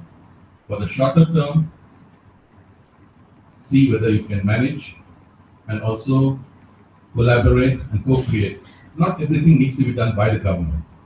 All right. All of you have heard about DHL. You know what is DHL? What is DHL? A courier company, right? Do you know Deutsche Posts? They are a major shareholder in that. It used to be a former postal department unit. And in 25 years ago, when this courier business started off, they encouraged it, spun it off. Today, that's a company on its own. So there are different models, business models that you can adopt in order to look at the funding issue. Right? So let me stop there. That's the second one. The third one, a difficult one, related, which talks about what Prof spoke about the phones, and that is creeping into our social activities. And I think she also spoke about sending text messages to your kids upstairs, right? So there was this one guy one day, he said, hey, yesterday I had dinner with my parents. Actually, they're not bad people at all. They're quite conversational and social.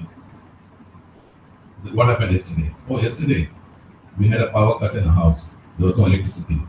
So I could not do WhatsApp. I cannot look at my computer. So we were forced to come down to the dining table and talk to each other. Right? Try shutting down the electricity for 2 hours in the evening. Might work. But having said that, jokes apart, this media is a very powerful media to reach out from your perspective to the citizens. Not only reach out, seek feedback from them. So the media is powerful. The impact that is happening, yes, it is eating into a lot of social aspects of human being, but that is something that we need as a culture to manage it effectively. No simple solutions for that. All right. So those were two related questions. There is other three which are related, which is to do with what were the critical factors for successful implementation. That was one. Again, the reason for Singapore's success, I'll put them together. What should be the strategy to develop and move forward for digital leadership? I would say the couple of things which were instrumental for Singapore was topmost leadership, starting with our Prime Minister, who not only had very clear vision, also communicated that effectively to the public. Let me give you just one example. So when we became independent, we had ethnic groups within the country. We had to manage that in order to show respect to the communities. He said, we shall have Chinese, Malay, and Tamil as languages, but the language for communication within the government shall be English. And he explained, he said, we are a very small island here. If we do not learn or have a means to communicate with the rest of the world, we will be left alone. And therefore, English shall be the language of communication will be for the government. That has paid off very well. So leadership was one. Second, deliberate planning. Planning not for the sake of just planning, coming out with some plan. Deliberate planning. Making sure it is validated, executable, and is monitored on a regular basis. Right? Second was deliberate planning. The third thing is really to focus on citizen. We did go through a phase. We said, okay, let's organize ourselves, make ourselves efficient. That was in the early 80s. But mid 80s onwards, we said, okay, what is important is how effective are we in delivering services to the citizen. and a whole lot of focus way back in 80s. Singapore government started focusing on citizen. Stanford University subsequently has termed this as design thinking, which is just elaborating on those principles. And those are the guys who helped Steve Jobs with his iPhone design and so on and so forth, right? But Singapore intuitively had commenced on that journey way back in mid-80s. Citizen focus. And the last part is really, you remember I spoke about deliberate design, so designing for citizens.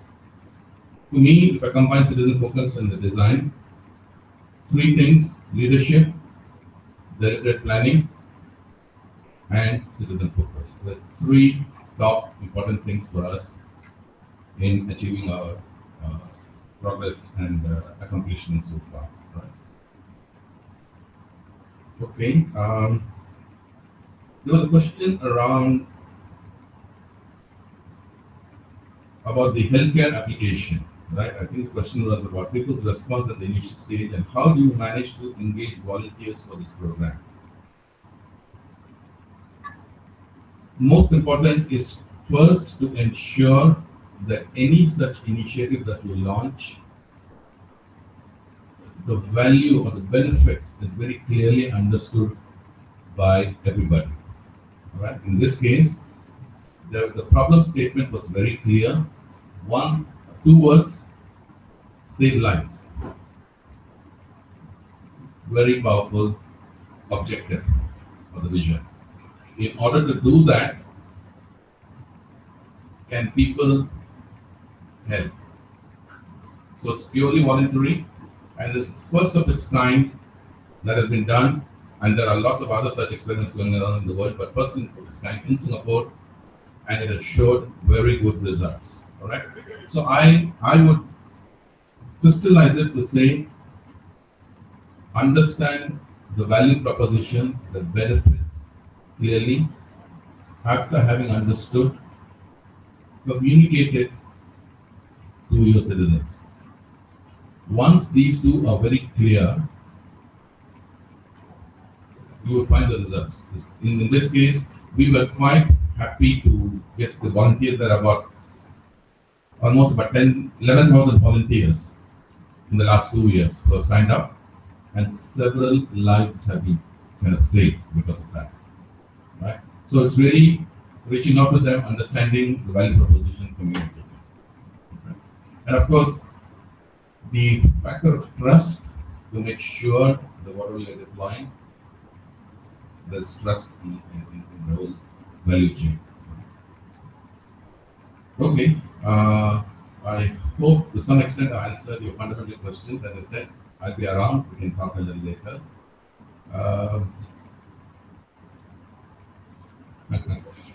So there is this comment saying that when the government comes to us through phone, we are controlled by the phone. I have this theory of invisible government. Right? The government exists there to provide you service, but it's not intrusive enough or doesn't create problems for you. So the way I would look at this is, I'm not too sure about what is meant by controlled by the phone. We are controlled by the phone. I'm assuming you're saying we are obsessed with the usage of the phone. Is that correct? I'm assuming that.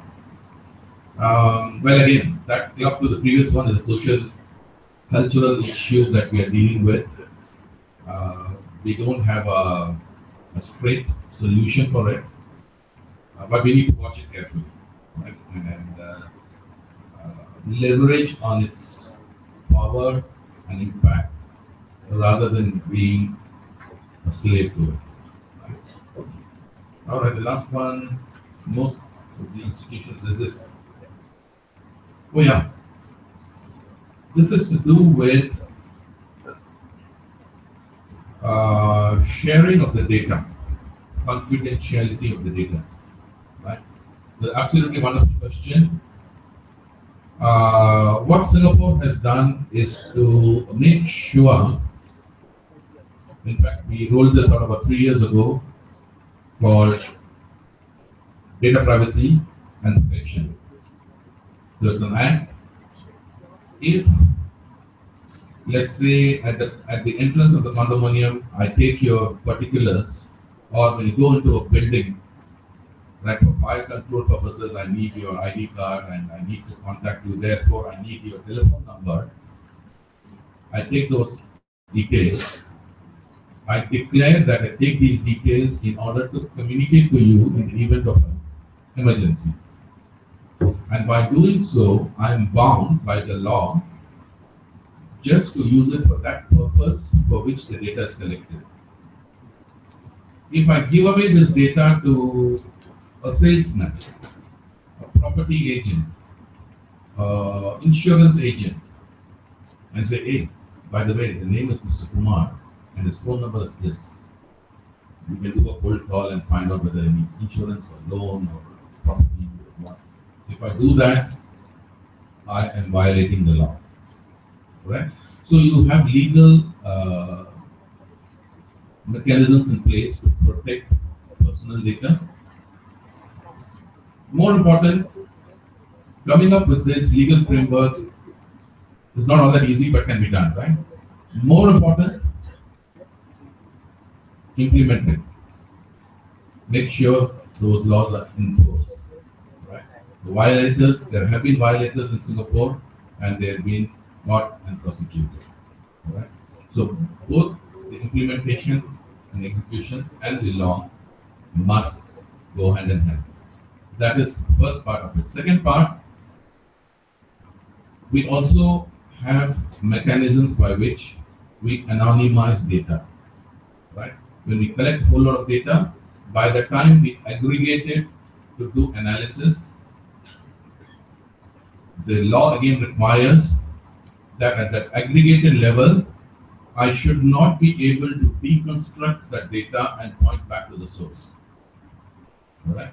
So there are mechanisms to anonymize the data such that we collect the data, do your trend analysis, commuters for example. Now I can easily track if I want to by using now I can use my phone to tap on the train machine and get into the train. Technically,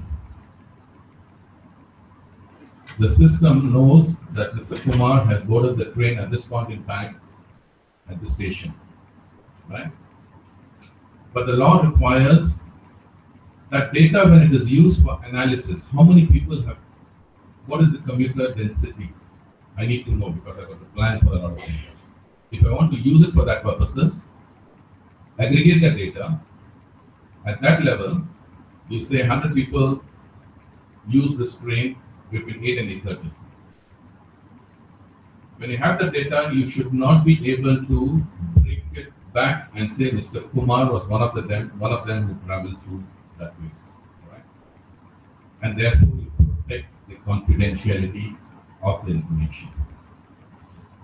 So these are broadly two approaches to make sure the privacy is kind of maintained and sustained, right? So with that, thank you very much for your questions, very interesting ones, and I hope I've answered at least fundamental part of it. If there are further questions, more than happy to continue with the conversation. Thank you, Mr. Ashok. And also thank you, Mr. Ku Poi. And also thank you, Professor, for answering to our questions. And also this shows that how important your program is. We have received number of questions. It shows, right? That's the participants.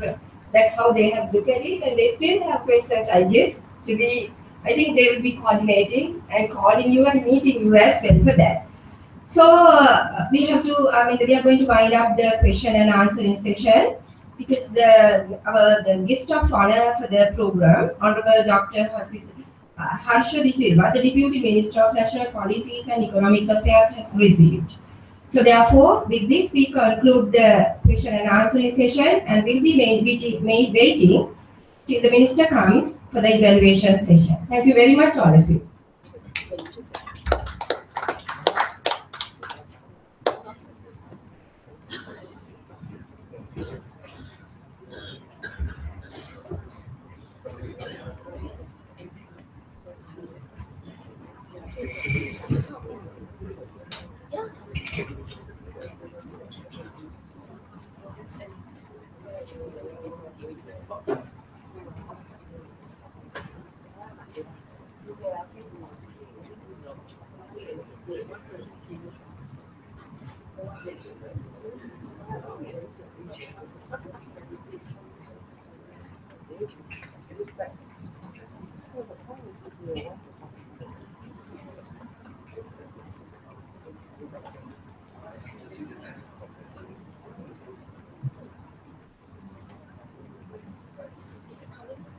Yeah, yes.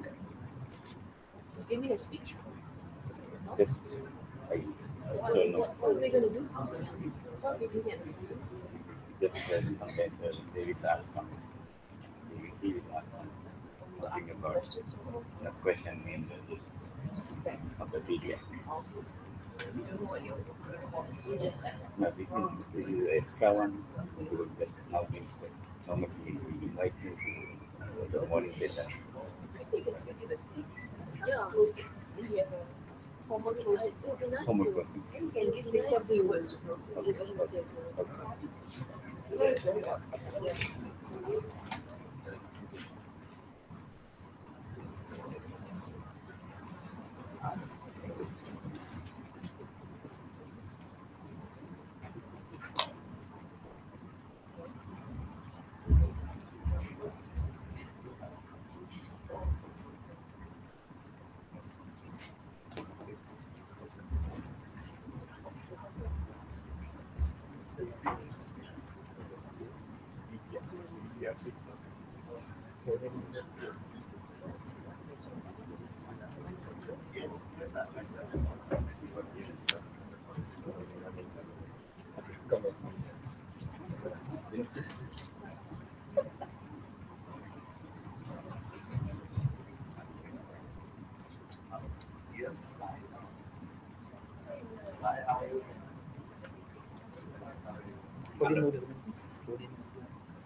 Good afternoon. I'm so glad that Honorable Harsha De Silva, Deputy Minister of National Policies and Economic Affairs, is here today. He was supposed to be here at the inauguration as the guest of honor, and due to unavoidable circumstances, he was not being able to come to the morning session. But he is here now. Honorable Minister, if I may brief you about today's program. This initiative was taken by the Prime Minister's office, and this program for capacity building for service excellence that SLEDA is conducting with the support of Temasek Foundation International and Civil Service College Singapore. And we had many training programs before, and this conference is organized for the senior and mid-level public sector officials. And this morning, Mr. Kubun has given a speech on emerging challenges for the public sector leadership. And then Mr. Ashok Kumar Sitaraman has given a speech, a presentation on effective public service delivery through the government, because he gave the Singapore experience. And then Professor Loh Ting made presentation on leading high performance teams. And at the end, they had a panel discussion.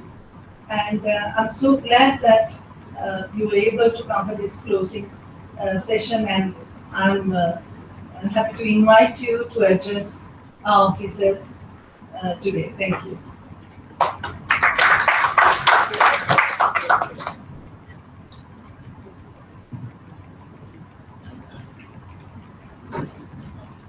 Thank you. Good afternoon, Director General of SLEDA, same members of the Singapore Civil Service College and Temasek Foundation International. Distinguished ladies and gentlemen, I apologize for this morning. It was due to some miscommunication. She did inform me last night at 10 o'clock. But by that time, there was no way that I would stop the process and begun to roll. So that is why I am here this afternoon. So I just heard what had been going on here. And I hope that listening to these ladies and gentlemen from Singapore, a country that has shown the world that public service can be a business. And in fact, government can hold even stake in enterprises and make money. There is a lot that we could learn. It is ironic, to say the least, if one reads Lee Kuan Yew, you would know what he thought of Colombo at the time and how it is now for us to try and catch up. But I think it is possible. We have the same resources we had then. We have better quality folks, better educated. Our location hasn't changed. It has only become more important. We need to get this thing moving. And the government of Singapore has been very supportive. Particularly the Prime Minister has been a friend of Singapore. He's visited multiple times. In fact, I had a nice long chat with Vivian, the Foreign Minister, Dr. Balakrishnan, about 2 months ago, and talked about many, many things, very casual chat. And we believe that working together would be beneficial to both Singapore and Sri Lanka. Once I was at the Ministry of Foreign Affairs in Singapore, and I just looked at a little document that was in a glass little box, and it said Singapore-US Free Trade Agreement. And I read a little bit. There was a little explanatory note along the side of it, on the side of it. It said it was, I think, Bush 1, Bush 2, Bush 1, oh sorry, Clinton. Clinton and Prime Minister Gochappan they were playing golf one morning in Singapore. In Brunei. In Brunei. Okay, night golf. I got that day and night. Messed up on the stories. So playing night golf in Brunei, under lights. Yes. And they were chatting and they said, why don't we do a free trade agreement?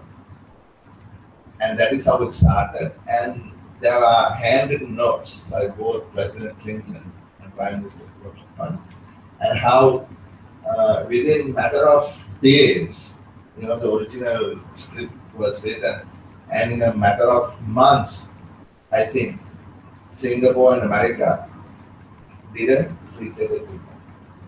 Now, I am just giving you an example of something that I saw and I asked, I think Albert, and Albert explained to me. And subsequently, I got friendly with Ambassador Kalahari, and he's been coming and helping us at the Ministry of Foreign Affairs as well. And that is efficiency in the public service. I mean, we are talking about a free trade agreement with country A, B, and C for years. In fact, we had once we were sitting down for dinner in a nice Indian restaurant in Singapore, and it was I, in fact, who originally suggested that we should do a free trade agreement between Singapore and Sri Lanka, and it was at an informal session. which then became formal, and I'm very hopeful that in the coming months we will be able to sign the agreement with Singapore. So these are things that public sector people do. Free trade agreements are not done by private sector folks. Essentially, they are agreements entered into by governments. So efficient governments can do things quickly. Inefficient governments cannot do them quickly. If we fall behind, our entire nation falls behind. Now we got to start thinking about this. And also how decisions are made. Why do we make decisions without considering everything that needs to be considered? Will those decisions be right? If you take decisions, those decisions certainly can go wrong. But the probability of that going wrong must be thought of and established prior ex ante, right? Not later, 2 years down the road, why did I make this decision? So that is what I want to talk about. Evidence to achieve excellence. So I was thinking, if you think of a country as an organization, or rather an organism, the public sector must be its brain and nervous system. The organs that give the body direction, pick up signals and ensure that everything is working. Because the brain only gives direction, signals. Brain doesn't pick up things or walk or breathe or anything. The other people do it. Other parts of your body. The brain is the one that's signaling through this nervous system. So I think country needs the right public service, the public sector, to give the signals, the direction, to achieve that excellence that is required. So public sector gives signals, it gives directions. The private sector goes and actually does the work. We don't create jobs. Of course we create jobs by writing 40,000 jobs. That's not what I mean. That's cheating.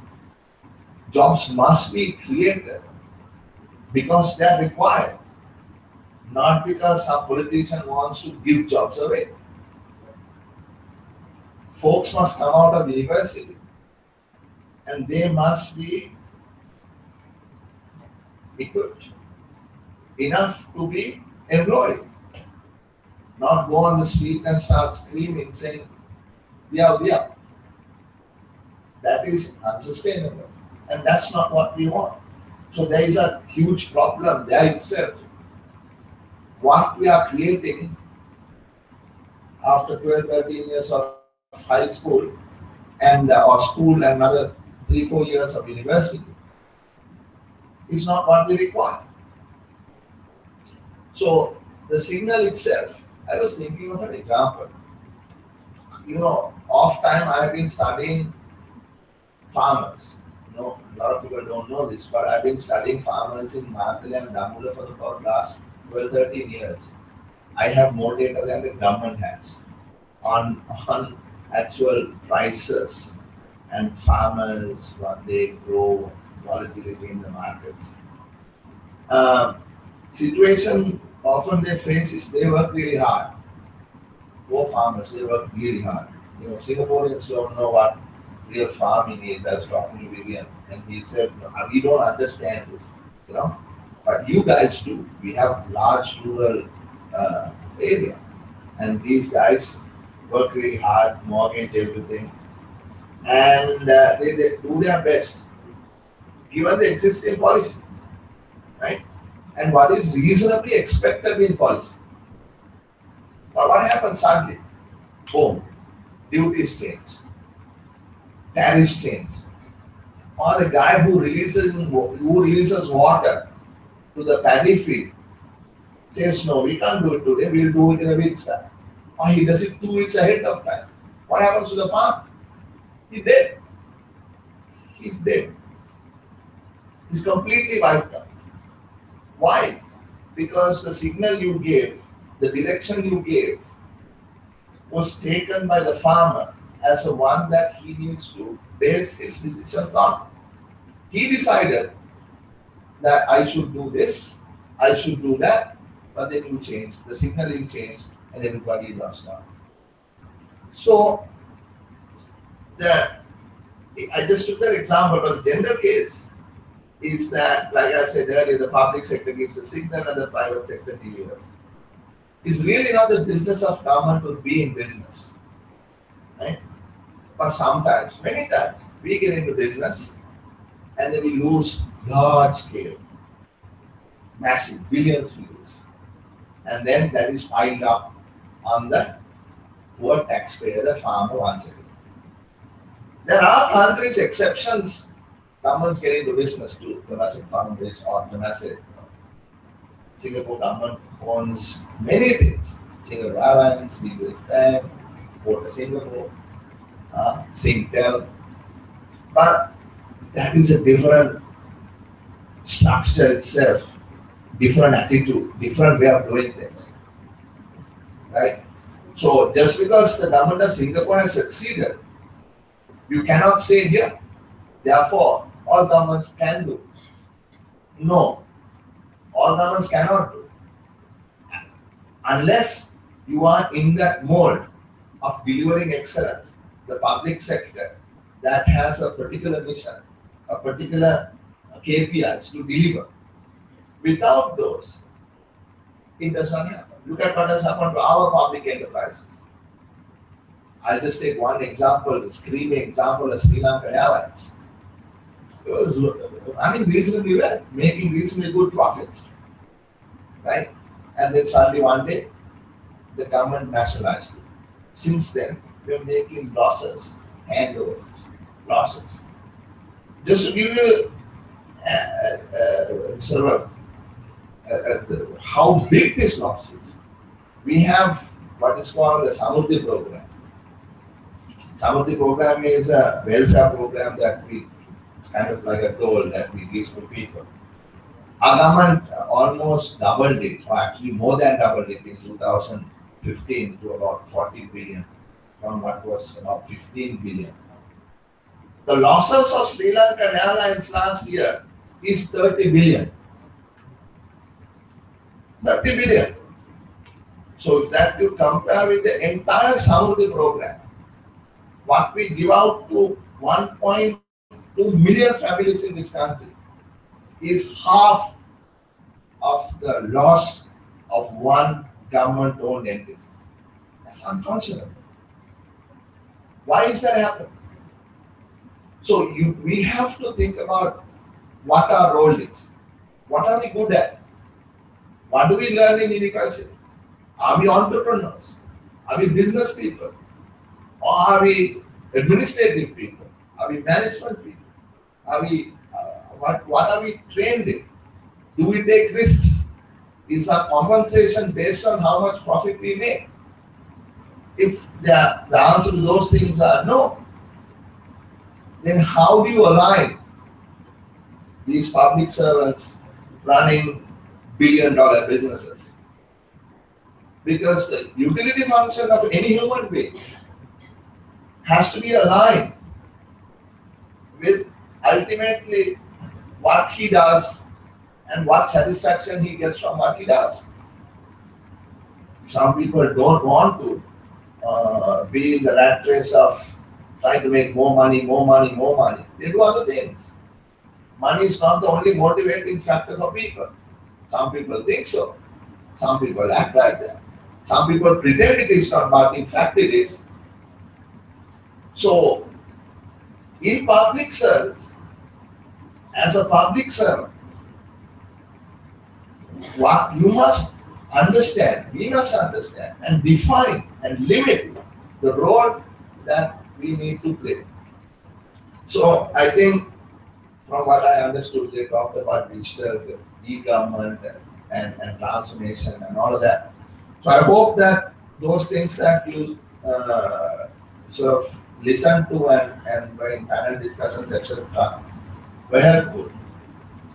Now, I want to talk about evidence in policy making.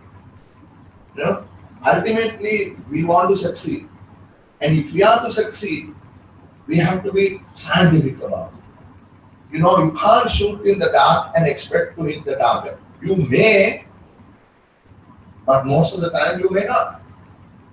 So therefore, we must move away from a system where decisions are made based on personal anecdotes, unquestioned beliefs, or worst of all, corruption and political influence. I am serious about this. Now that the Department of National Policies report to me, I got a heart attack. You know, how did we spend this kind of money on these projects? Consider a recent finding, I think it was in The Economist, has shown that in many African countries, Chinese aid is being funneled to leaders' hometowns. Transfers to the birth regions of leaders and their spouses nearly tripled after the leader assumed power. Now start thinking about this. This is not only happening in African countries, it's happening in many other countries. So how are these decisions made? So the kind of flawed decision making has major negative consequences on regional distribution of poverty and development. And it could, and it does, pretty much result in social unrest. We see that other people are ignored while some are favored for reasons beyond what should be reasons. So therefore, we must, instead of doing that, base our policies and practices on the evidence that we can find in the data. That means we need to gather data, make it more accessible, and ensure it is relevant, timely, and updated. We need to fund more analytical research and incentivize private actors also to dedicate time and resources to research. Most importantly, we need to accept the results of sound research, robust research, and act upon its recommendations. Sometimes what happens is research is done, they say, here is what we did, and give it to the boss keeps it somewhere else, and that's what he wants to do. And then everybody is blamed. You have to be true to yourself. You have to believe in numbers. Numbers don't lie. You do the right thing, do the right analysis, you see the probabilities, you're going to be able to make a better decision than otherwise. The criticism of data-driven policy is that sometimes the data does not paint the full picture. People rightly argue that you cannot only look at exam scores to evaluate an education system, or only at the number of jobs created to evaluate an economic initiative. As policymakers and public servants, we must think about the health and happiness of students in an education system. We must consider the environment and social impact of any project or development. But this criticism takes a very narrow view of data as just being about numbers. When we evaluate our programs and plans, our policies, we gather and consider not just quantitative information, but qualitative information. Qualitative information always complements the quantitative information, the data that you have. So it has an emotional quotient also. To understand people's needs and aspirations. Right? So when we balance these different sources and types of information, we get a full picture. When we get the full picture, we can create and execute policies that benefit the people and drive development, which is the ultimate goal of having an excellent public sector. Now to end, let me share something we have started. We have set up our government's first analytics unit at my office. It is still small and we only have a few secondments, actually 3 people, one from the central bank, one from the Department of Census and Statistics, one from IPS, and I snatched a good quality analyst from Moody's. And then we have a bunch of very good quality interns. But we are already challenging expenditure programs running into billions based on the numbers that we have run in our little analytics unit in the last couple of months. For instance, we are questioning the way in which capital expenditure is allocated for education. Because our objective is to create a highly competitive, knowledge-based society. If that is the case, how are we spending the money? We can't just write there, we want to create a highly competitive, knowledge-based society and spend the money on something else. I'll just share with you some numbers that we got. We saw about 60 to 65% of the capital budget of education is spent on building buildings. We have limited resources. In totality, our capital expenditure budget for a year is about $5 billion. A small amount of money. And education is important. Now, I told me, budget office, my ministry, planning ministry also, show me the breakdown. And I'm going to share this with you, not to embarrass anyone, not to feel bad about ourselves, but to appreciate and understand how we are doing things. 11 billion rupees for 13 years of school policy. I told these people, I don't believe this. So no, sir, this is it. I said, I can understand people spending millions of rupees on developing policy. Maybe tens of millions. Okay, let's say hundreds of millions. But I can't fathom how you can spend 11,000 million on policy. So break it down. And what did we find? First they told me, 500 million for buildings. Then they told me, it is 5.8 billion for buildings. Then they told me, it's 8.7 billion for buildings. So I said, stop it. Why do you want to spend on buildings? Well, I can't say stop it because I don't have the authority to say that. I wish I did. But I got a prime minister who I can go and talk to, and he will guide the way, and he's willing to listen.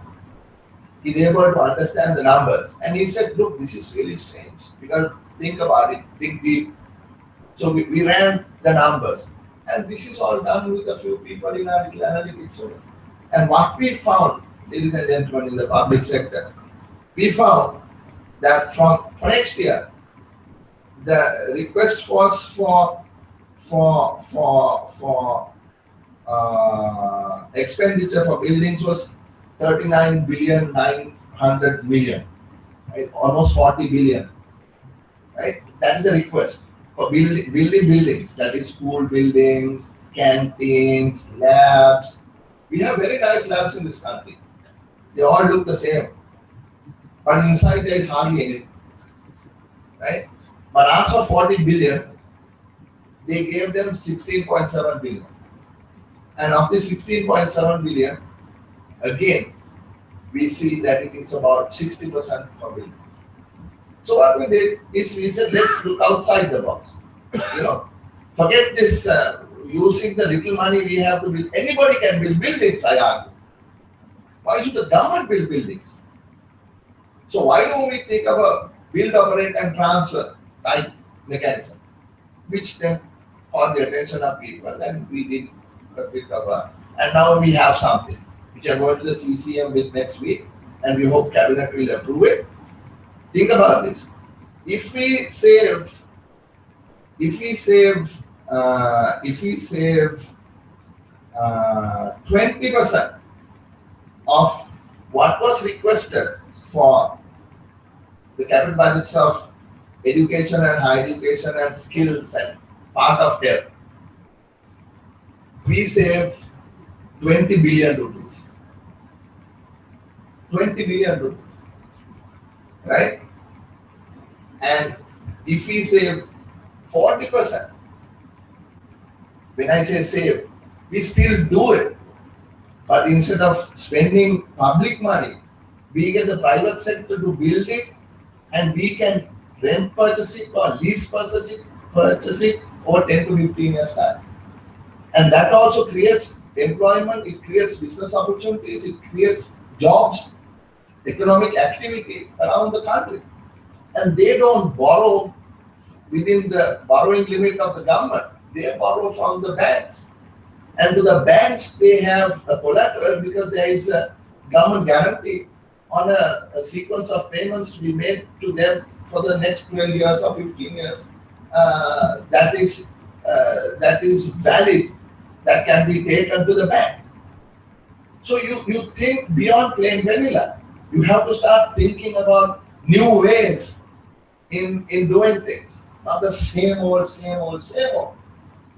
So what we realize is when even for the budget, public servants, department bosses send in numbers, requirements for next year, it's based on last year. Only based on last year. It's not based on what the vision is, what the direction of the country is. So if you start keep building buildings and there are no microscopes, there are no computers, there are no Bunsen burners, there are no beakers inside those labs, who are you going to create? Who are you going to create? What percentage of kids went to computer science in universities last year? 5. How many kids are doing STEM? Science, technology, engineering, and management. How many kids are able to follow sciences in the advanced level classes outside of Colombo? How many schools of the 10,200 schools we have teach in English? How many schools in the 10,200 schools we have teach advanced level science? These are questions we need to ask. If we are going to create a knowledge-based economy, if we are going to compete with the Singaporeans and the Malaysians and the Estonians and the Latvians and the Greeks and everyone else, can we do it using this model? I say no. So my program is called Moving Money from Bricks to Microscopes. It's a catchy phrase, I think. I came up with it. And we are going to try and do that. So that comes from analyzing the numbers. That comes from the public sector giving the signal to where we want to direct this country. The signal must be given by folks like you. If the signal is right, the private sector will take it and run. If you structure a nice PPP with a solid government guarantee of some sort, which can be taken to the Bank of Ceylon in Agunagoda Palazzo, and a local entrepreneur there is willing to put up a hostel for the school and is willing to get paid over a 10-year period or 5-year period or what have you based on matching his assets and liabilities with this commercial lender, you have a win. What does it do to us? We are hitting the debt ceiling every year. Ping.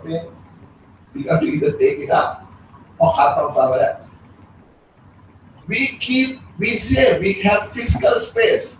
That fiscal space we create can then go into buying microscopes. The private sector is not going to do. That fiscal space creates us opportunity to send our teachers to Singapore, to Australia, or to Finland to learn new techniques of teaching. That fiscal space creates us the opportunity to create new smart classes and so on. So that's what we have to do. Right? And I'll end with this rather hilarious story. Again, not to ridicule anyone, ridicule myself also in the process as the man in charge. So we wanted some software to run these analytics. Simple software that people around the world use. My office is at the WTC. There are many companies that run analytics offices, stockbrokers, investment bankers, they all have the software. 4 pieces of software cost just under $1 million. Just under $1 million. It took me 3 months to get the software approved. Finally, they appointed a committee to purchase the software. Believe me. And the committee said no. I said, why not? What do you mean the committee says no? They said, no, we looked into it. I don't think you need this software. If software was something hard, I would have hit that person with that software.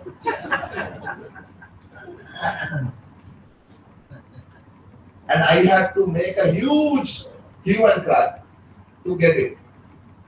But because this is penny wise, kilogram foolish.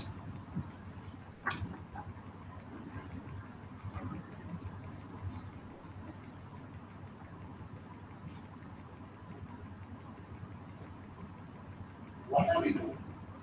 We are so stuck in the old ways of thinking, this is how I do it. This is my AR, this is my FR.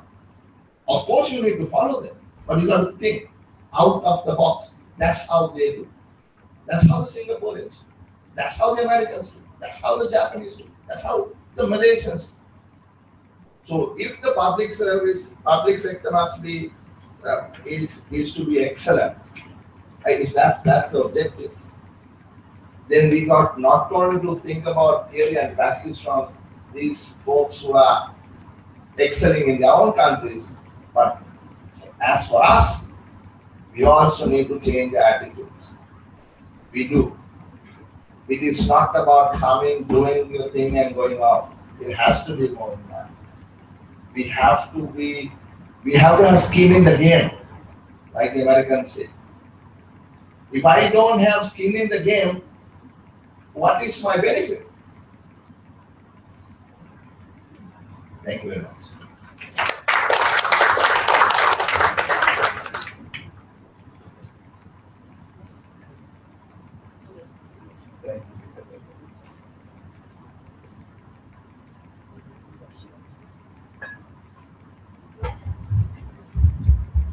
Thank you, Honorable Minister, for your thought-provoking speech. We, as the senior public officials, it will be an eye-opener to think wisely. This is the opportunity, if you have any questions to raise, Minister is here to answer.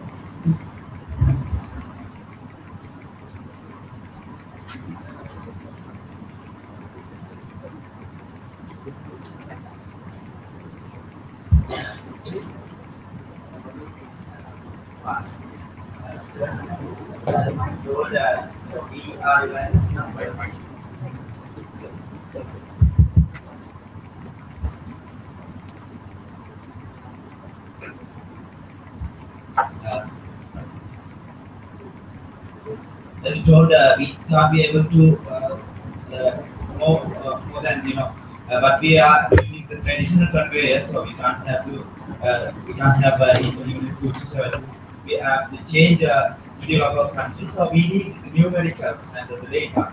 So as a government professional, we identified that we don't have a central, as you mentioned in the brain, we should have a central nervous system. So something like that, we should have a central database system in our country. So you know that there's no any correlation between the data because the one particular authority maintains their own data and they secret of them. So if a country needs more data, so something like that, if the cabinet or one of the ministries or any of the projects need a central database for an instance, so we have to contact so many institutions. So some of these institutions, they are relying the data without giving some reasons, because I don't know why they are making secrets, because they should know any secret for the government purposes. So what my request as a government officer, so we should have to adapted information system should be able to handled by one particular institution. Say for example, the Malaysia, they have handled the system to the Prime Minister's office. So if any government institution need any information, either numerical or update system, they can able to contact with the Prime Minister's office, they can have the whole data. So something like that can't be create a particular information center system in Sri Lanka under one authority, the networking all the other information. Thank you. That's an excellent question, and that's really the question that needed to be asked. And he also, in his question, alluded to the fact that many people are unwilling to share data. It seems it is secret. Data cannot be shared, and that is because the way in which we operate, secrecy laws of some sort. You know, when we wanted to bring in what is called right to information, as members of opposition, we were shouted down, said no, it was not going to be made available. Information was going to be kept so that when information is not shared, there is rent to be sought.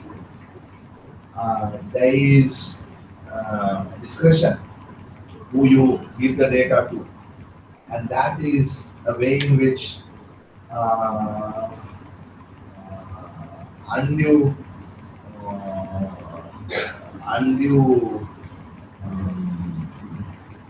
influence can be utilized.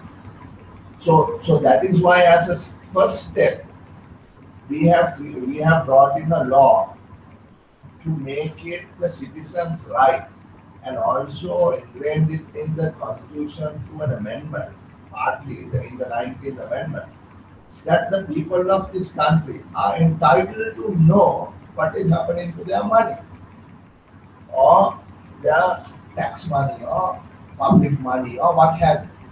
So today, you see in the media how people come and say, I use the right to information law to get this information. I use the right to information law to get that information. So there are now chief information officers, I think, they're called, in every government agency. And when people ask for information, if it is not something that is of national security or business secrets, they have to share that information. So that is on the one side for people outside the public sector. For those inside, yes, there is no interoperable system. Yesterday, I sat with the Director General of Census and Statistics, Dr. Satara Singh, and I told him specifically, we are going to build a system, a central analytics unit that will have access to the various databases. For instance, the disaster people were telling me, there is so much trouble in paying money for those who lost their homes in the recent floods. I asked them why. Oh no, there's so much of verification we have to do. Let me tell you, somebody came and told us that they needed 2 lakhs of compensation, 2 million of compensation, and said that they had like a kade, but in fact what they had was a little lala. So lala can't be a kade, and lala should get 50,000 compensation. A kade should get 2 million compensation. So I said, and then we went and checked it out, and we found that it was a lala. Now it is rather silly, because the census has all that information. They just completed the census. You can just have that information, the entire area, for every household, every business, what is the business, what